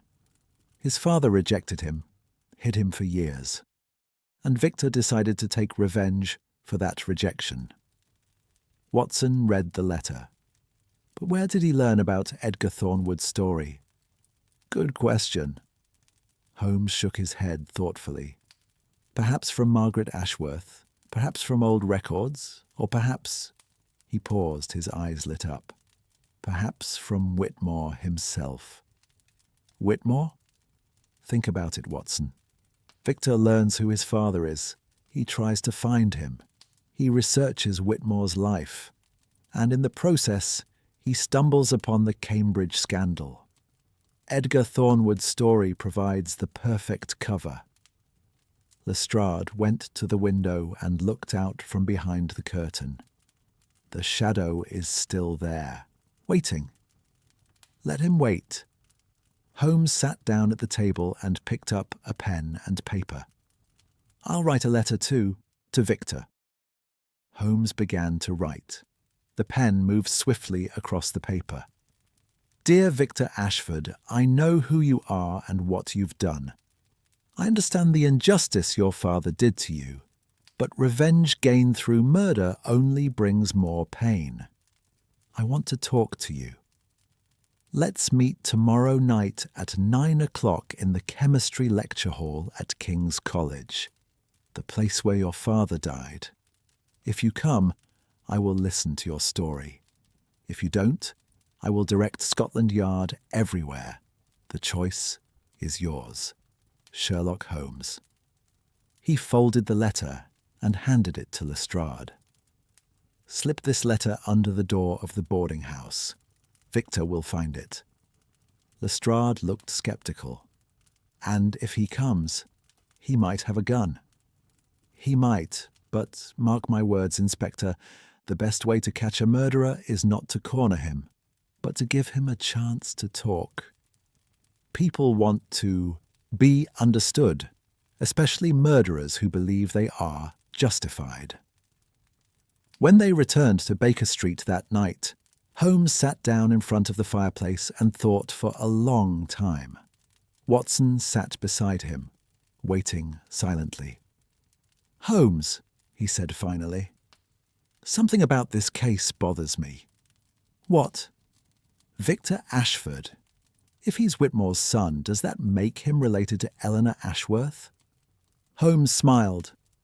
A clever question, Watson. No, they're not directly related. Victor is Whitmore's illegitimate son by another woman. Eleanor is Whitmore's niece, his sister's daughter. So Victor and Eleanor aren't even cousins. But they're both connected to Whitmore. Yes, and that's no coincidence. Holmes lit his pipe. Think about it. There are two families surrounding Whitmore's life. The first is his official family, his sister and his niece, Eleanor. The second is his secret family, his illegitimate son, Victor, and his mother. Who is his mother? I don't know yet, but we'll find out when we talk to Victor tomorrow night. Watson stared into the fire. Holmes, one more thing. Margaret Ashworth confessed to helping Edgar die. Isn't that a crime? Technically, yes. But it happened 20 years ago and is almost impossible to prove. Holmes blew smoke. Besides, Margaret has already paid her debt. She carried the secret alone for 20 years. That's a heavier punishment than any prison sentence. The next day passed in tense anticipation.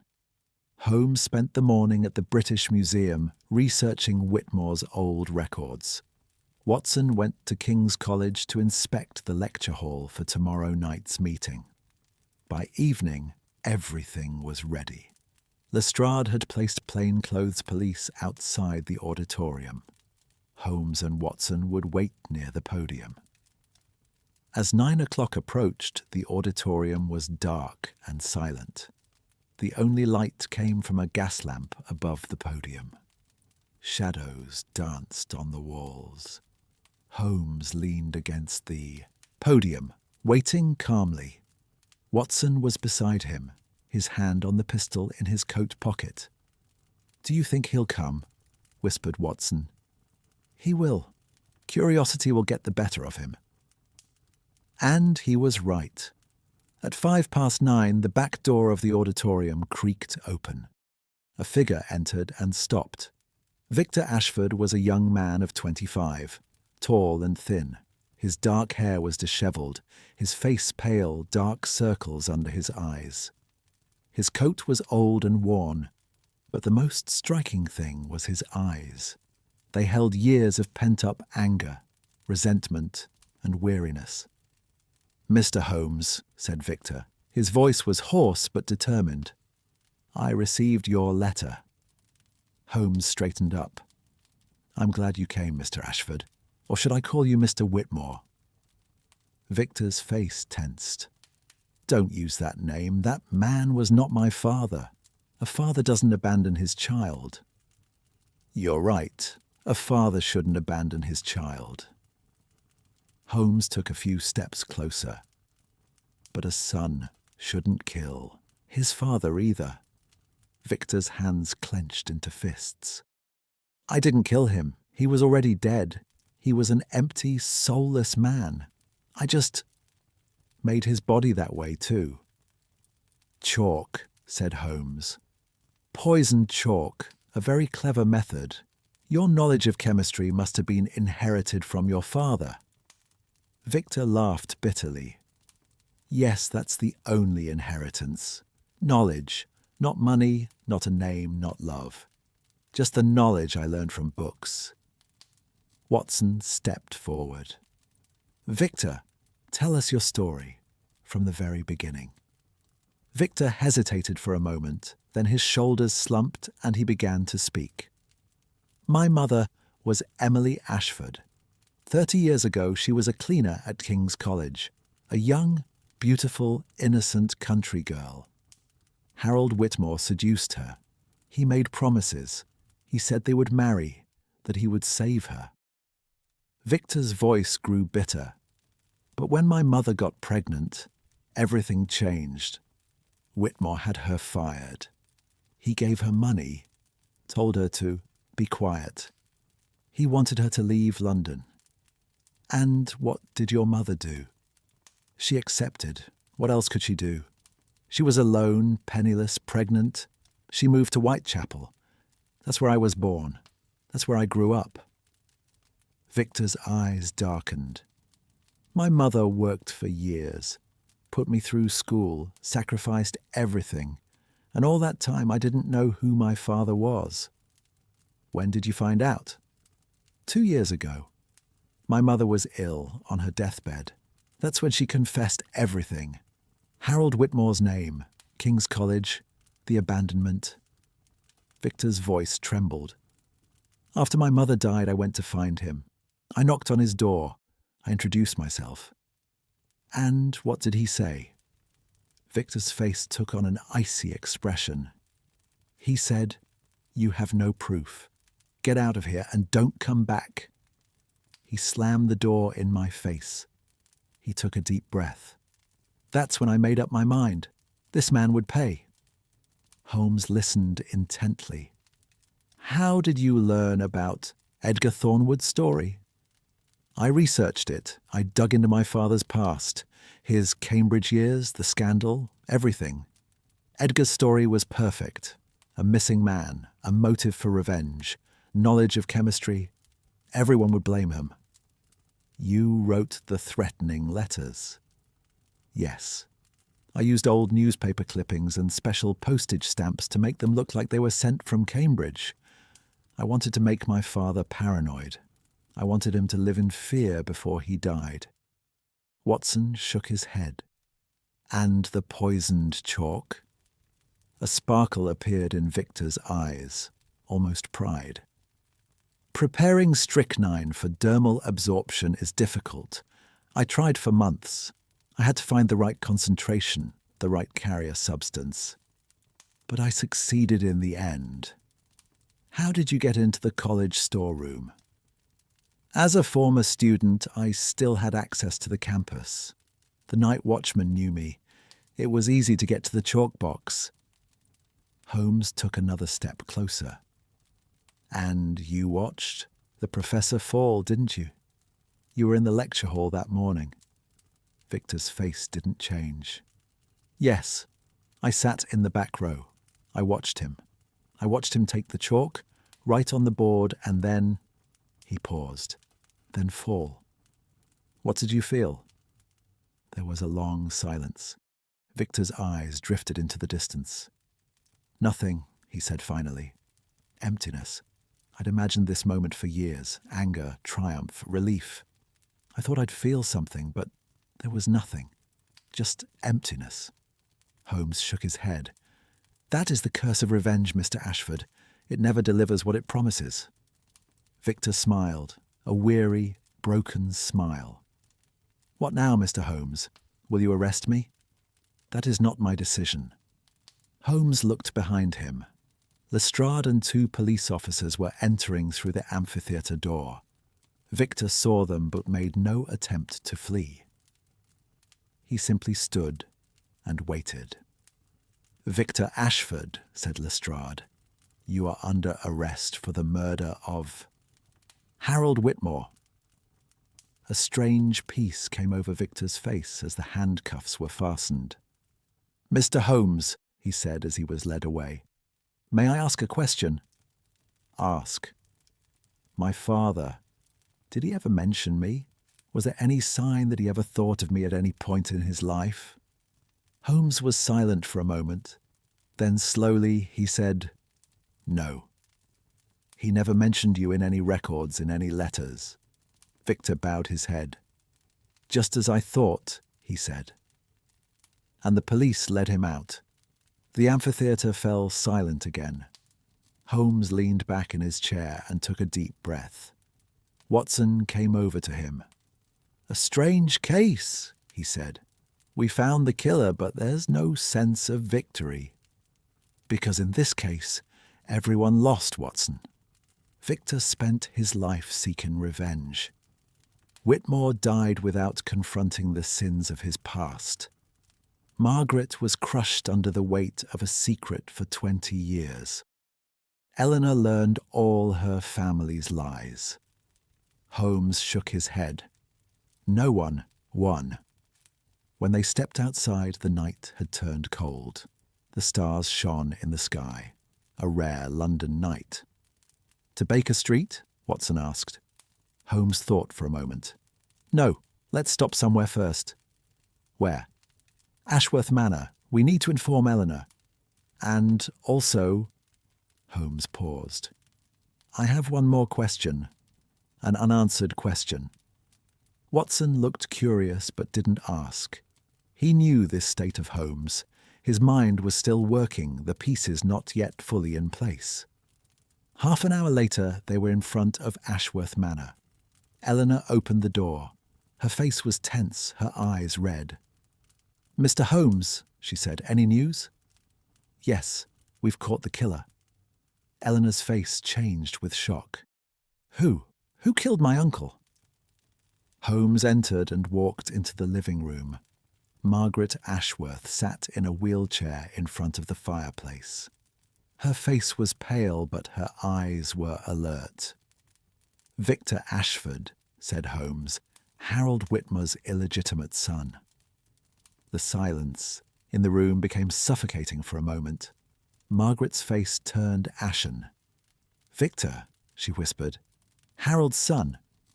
Holmes turned to the woman. His eyes were sharp. "Mrs. Ashworth, did you know Victor?" Margaret began to tremble. I... Mother? Eleanor looked at her mother. What's going on? Who is Victor? Margaret closed her eyes. Tears began to roll down her cheeks. I knew, she said finally. I knew Victor, but I never thought... Holmes leaned forward. What did you know, Mrs. Ashworth? Margaret took a deep breath. Years ago. Harold mentioned a woman, someone named Emily, that he had left her, that there was a child. He was ashamed, but at the same time he was relieved, because there was no scandal. And you kept this information to yourself? What could I do? Harold was my brother-in-law. My sister loved him. This secret would have destroyed everyone. Holmes stood up. Mrs. Ashworth, everyone in this case kept secrets. You kept Edgar's death a secret. Whitmore hid his son, and these secrets ultimately led to murder. Eleanor went to her mother and took her hand. Mum, it's over now. There are no more secrets. Margaret shook her head. Her eyes turned to Holmes. Mr. Holmes, one question. Victor, what will happen to him now? He will be tried.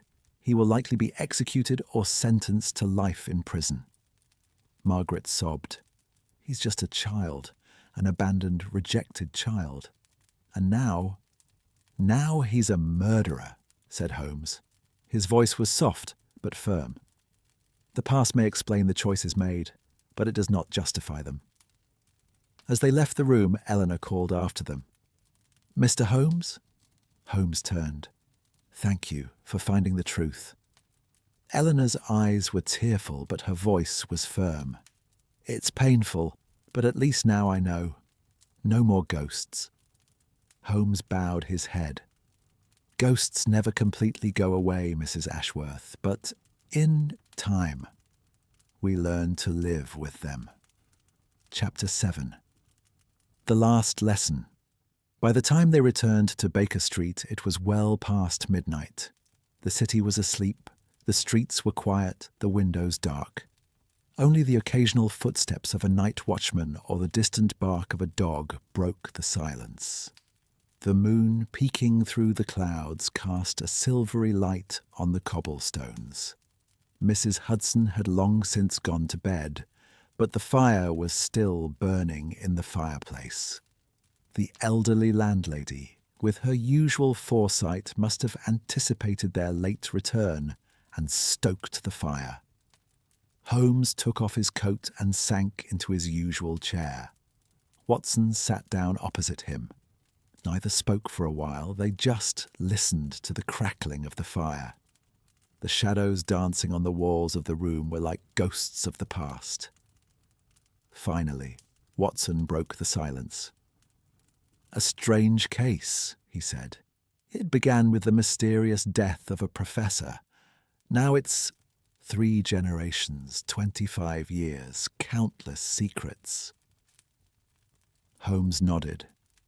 Every murder is a story, Watson, and every story has its roots in the past. We've only seen the surface.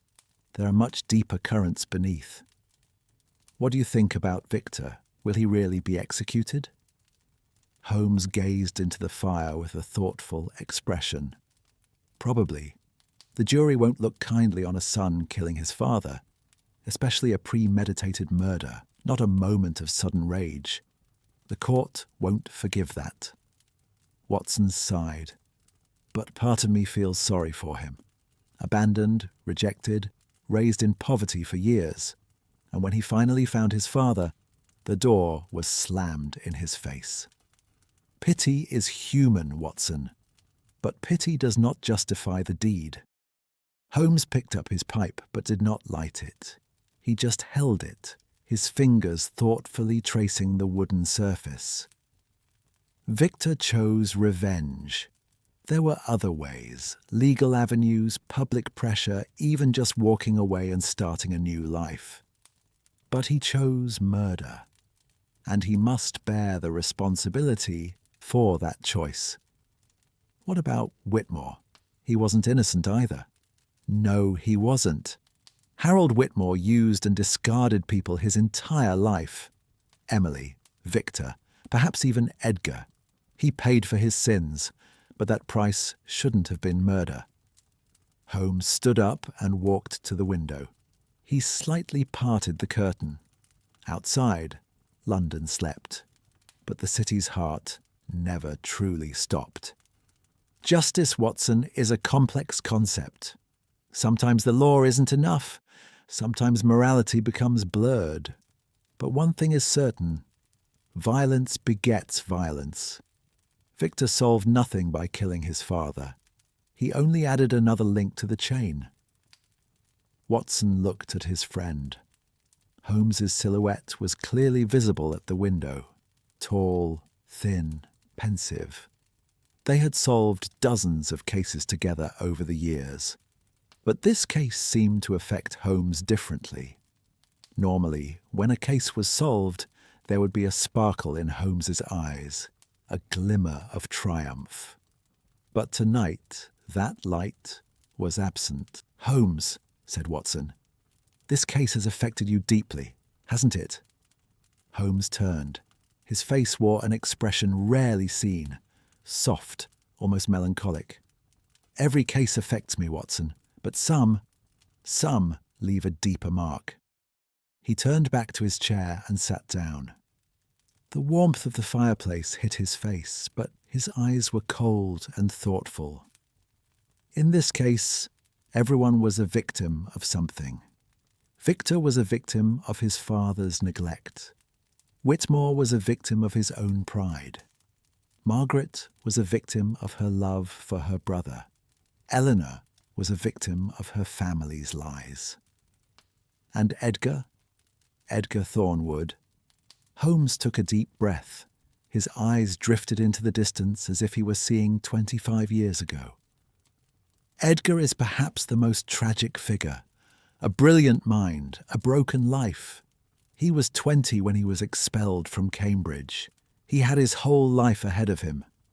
But he got hung up on one injustice, and it consumed him. Watson thought, did Whitmore really steal Edgar's work? We never found out. No, we never did. And we probably never will. Only those two young men knew what happened 25 years ago. And both are dead now. Holmes closed his eyes. Perhaps Whitmore was guilty. Perhaps Edgar was paranoid. Perhaps both were right. Both were wrong. The truth remains in that Cambridge laboratory. The fire crackled in the fireplace. A piece of wood fell, and sparks flew into the air. Watson watched his friend's face. The firelight softened Holmes's sharp features. "I want to ask you something, Holmes," said Watson. "In this case, what affected you the most?" Holmes thought for a long time. Then, slowly, he began to speak. Victor's last words. In the courtroom, when he was talking about his father, "I was nothing to him," he said. That sentence shook me to the core. "Why?" Holmes looked at Watson. There was a rare sincerity in his eyes. "Because, Watson, every human being wants to be loved, to be recognized, accepted, valued. For 25 years, Victor wanted only that, for his father to see him, recognize him, love him. And when that simple human desire went unfulfilled, that desire turned to poison." Watson nodded. "The human soul is complex." "Yes, and fragile." Holmes stood up and walked to his desk.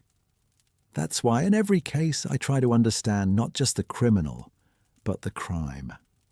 Why does a person commit murder? Greed, jealousy, anger? Or like Victor, the explosion of years of pent-up pain? If there's a lesson to be learned from this case," said Holmes, shuffling through the files, "it's that secrets are poison, Watson. Everything kept hidden rots over time and poisons everything around it. Whitmore hid his son. The result was murder. Margaret hid her brother's death. The result was 20 years of guilt. This family drowned under the weight of secrets. Watson nodded. Why do people keep secrets? Is telling the truth so difficult? The truth hurts, Watson. People flee from pain. They pay long-term prices for momentary comfort. Holmes picked up a file and opened it. Inside were all the documents from the Whitmore case. Photographs, letters, witness statements. But the truth comes out eventually. It always does. And the longer it takes, the greater the damage it causes. Watson took a piece of wood from the fireplace and threw it on the fire. Sparks flew. Shadows danced on the walls. Holmes, there's something I've learned from this case. What? That you're not just a detective. You're also a psychologist, a philosopher, an observer of human nature. Watson smiled. Catching criminals is one thing, but understanding them, that's a different skill altogether. Holmes smiled slightly. Thank you, Watson, but you're exaggerating. I just observe. Observation, the right questions, and logic. That's all. No, Holmes, that's not all. You see inside people their fears, their hopes, their pain. It's a gift. Holmes didn't reply. Instead, he closed the file and placed it on his desk. Then he walked to the window and opened the curtain. Dawn was breaking outside. The sky was turning from dark blue to light blue, then to pink. London was waking up. Watson, said Holmes, turning. Tomorrow morning I will write a letter to Lestrade about Margaret Ashworth's confession. Watson raised his eyebrows. Are you going to report her for Edgar's death? No. Holmes closed the file. On the contrary, I will tell Lestrade that this information is irrelevant to the investigation and should not be recorded. But Edgar's death. Edgar's death is a tragedy that happened 20 years ago. It's impossible to prove, pointless to prosecute. Margaret has already paid her price. Carrying this secret for 20 years is worse than any prison. Holmes looked at Watson. Sometimes, Watson, justice is served not by laws but by conscience. Watson nodded. He understood Holmes's decision. The law was black and white, but life was full of shades of grey. And navigating those shades of grey sometimes required more wisdom than the law. There's one more thing, Holmes said. About Eleanor. What about her? This case has shaken her deeply. She learned all her family's secrets, her uncle's death, her uncle's illegitimate son, her mother's confession. Carrying that burden won't be easy. Holmes looked thoughtful. I'll write her a letter. I'll offer counselling. Traumas like this require professional help. Watson smiled. Holmes, you really have changed. Before, solving the case was enough. Now you think about the people too. Perhaps I'm getting old, Watson. Holmes chuckled softly. Or maybe this case taught me something. When the crime is solved, the work isn't over. There are people left behind, and they need healing too. A few days later, Victor Ashford's trial began. The courtroom was packed. Reporters, onlookers, law students. The case had become London's most talked-about event. A son had killed his father, who had abandoned him. Newspapers covered the story for days. Some portrayed Victor as a monster, others as a tragic victim. Holmes and Watson attended the trial. They sat in the back rows among the crowd. Victor appeared calm in the dock. There was no remorse, no fear, no anger on his face. Only weary resignation. The chains gleamed on his wrists, but his eyes were free. It was as if his spirit had already departed this world. The prosecutor listed Victor's crimes: premeditated murder, use of poison, destruction of evidence. Each charge sealed Victor's fate a little more. The prosecutor's voice echoed in the courtroom, cold and ruthless. The defense attorney recounted Victor's tragic past, an abandoned child, raised in poverty, who had lost his mother and been rejected by his father. There was a flicker in the jury's eyes, perhaps sympathy, perhaps just curiosity. The attorney painted a picture of Victor's life: dark colors, sharp shadows, rare patches of light. Witnesses were called. Professors from King's College, Victor's former classmates, the owner of the boarding house in Whitechapel. Each painted a different picture of Victor. Some described him as lonely and withdrawn, others as intelligent but unstable. Holmes listened carefully to each witness. Sometimes he leaned over to Watson and whispered something. Observations, analyses, questions. But mostly he sat silently and watched. When Victor exercised his right to have the last word, the courtroom held its breath. The young man stood up, his chains clanking. His face was pale, but his eyes were bright. "Your Honor, members of the jury," said Victor. His voice was calm but clear. "I killed my father. I don't deny it. But I want to ask you a question. When a father abandons his child, what does he leave behind in that child's soul?" The courtroom fell silent.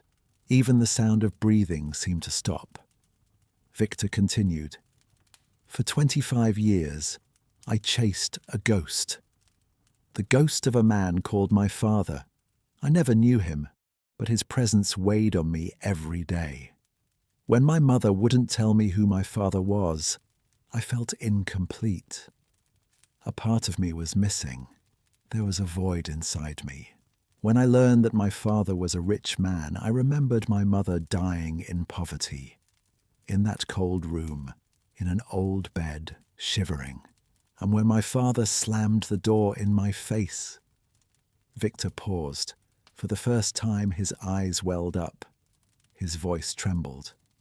That moment, I understood that I was nothing to him.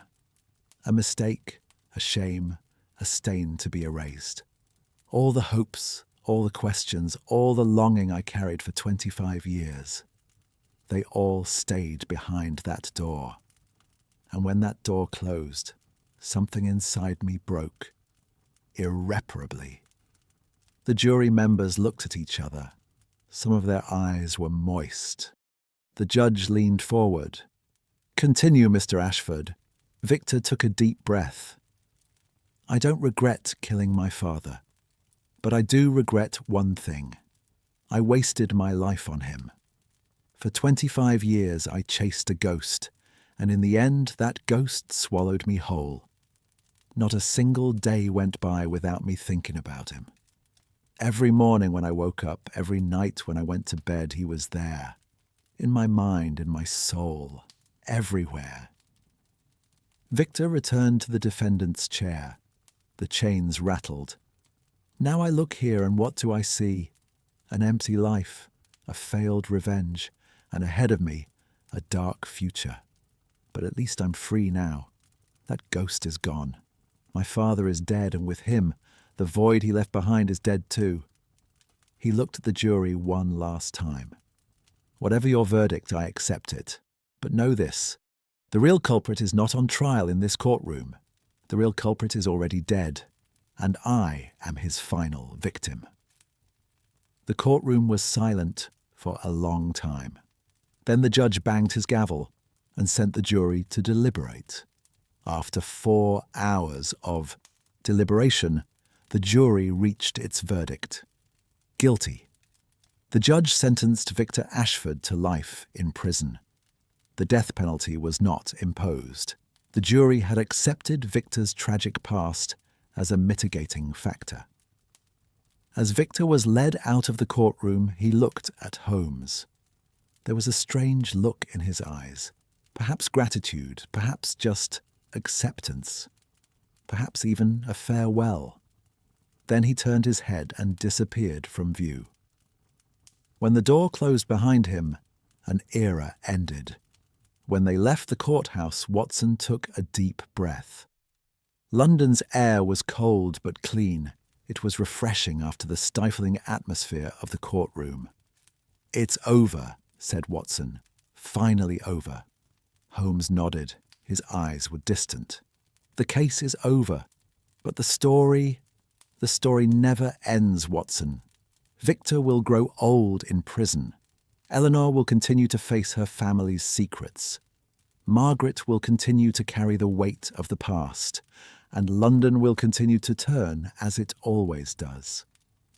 And us?" Holmes smiled. For the first time that day, a familiar sparkle appeared in his eyes. "We, Watson, will move on to the next case. London's criminals await us, and every new case means a new story, a new mystery, a new adventure." The two began walking side by side. The streets of London were bustling with people, cars, life. The city, unaware of the Whitmore case, continued at its own pace. Shops were opening, children were running around, vendors were shouting. Life, despite all the tragedies, did not stop. A few weeks later, Holmes was sitting at his desk reading the newspaper when an envelope arrived. Mrs. Hudson brought the envelope. It bore a familiar handwriting.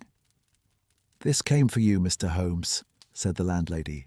"It's beautiful handwriting. It must be from a lady." Holmes took the envelope and examined it. There was no seal, only his name written. "Mr. Sherlock Holmes, 221B Baker Street." He recognized the handwriting. Eleanor Ashworth. Holmes opened the envelope and read the letter. "Dear Mr. Holmes, I am writing this letter to you as I begin a new chapter in my life. My mother passed away last week. She went peacefully. In her final days, she was able to visit her brother's grave. Under the apple tree, we prayed together. After 20 years, they were finally able to say goodbye. When my mother closed her eyes, there was a peace on her face, a peace I hadn't seen in years. I am also leaving London. I am moving north, to Yorkshire. I have rented a small house there in a quiet place with a garden. I will build a new life, far from secrets and lies. I will learn to leave the past behind. It won't be easy, I know, but I will try. I want to thank you. Finding the truth was painful, but necessary. Now I know who I am. My family's story, with all its dark corners. My uncle's tragedy, my uncle's sins, my mother's sacrifice. This knowledge has set me free. I no longer live with ghosts. I know them, I understand them, and I let them go. I often think about Victor. He was also a victim, just like my Uncle Edgar, just like my mother. I wish things had been different. I wish his father had accepted him. I wish he had chosen forgiveness over anger. I wish our paths had crossed under different circumstances. Maybe we could have been friends. Maybe we could have supported each other. But it's easy to say, if only. Life is shaped not by if-onlys, but by choices. Victor made his choice, and now he's paying the price. I will make a different choice. I won't dwell on the past. I will look forward. And maybe one day I will be able to find meaning in all this pain. Maybe one day I will tell this story to others, as a warning, as a lesson. Finally, would you please send my regards to Dr. Watson? The two of you were a light for me in this dark labyrinth. I will never forget that. Sincerely, Eleanor Ashworth P.S. I'm including my new address in Yorkshire. If you ever come north, my door is always open. Holmes folded the letter and put it in his pocket. Watson saw the expression on his friend's face. Soft, thoughtful, almost peaceful. "Good news?" he asked. "Sort of." Holmes walked to the window and looked out. London had woken to a sunny day. A rare winter sun spread across the streets. Eleanor is starting a new life. She's leaving her past behind. That's a good thing, isn't it? Yes, at least one person in this story will be able to look forward. Holmes turned and smiled. Come on, Watson, we're late for Mrs. Hudson's breakfast. And then, if you're interested, there's a letter that arrived yesterday. A case from Surrey, a missing diamond and a suspicious butler. It could be interesting. Watson laughed. You never rest, do you, Holmes? Rest? Holmes raised his eyebrows. The mind, Watson, must be constantly active. We cannot allow it to rust. Come on, breakfast and then a new adventure. The two of them descended the stairs together. Outside, London was waking up to a new day. The sun was peeking through the clouds. The streets were coming to life. Horse-drawn carriages passed by, newspaper vendors shouted, people rushed to work. And at 221B Baker Street, Sherlock Holmes awaited the next mystery. Because in London's dark corners there was always a new secret, a new crime, a new story waiting to be uncovered. But this story, for now, ended here. The silent witness of the unlocked room had finally spoken, and London, as always, kept turning. The end.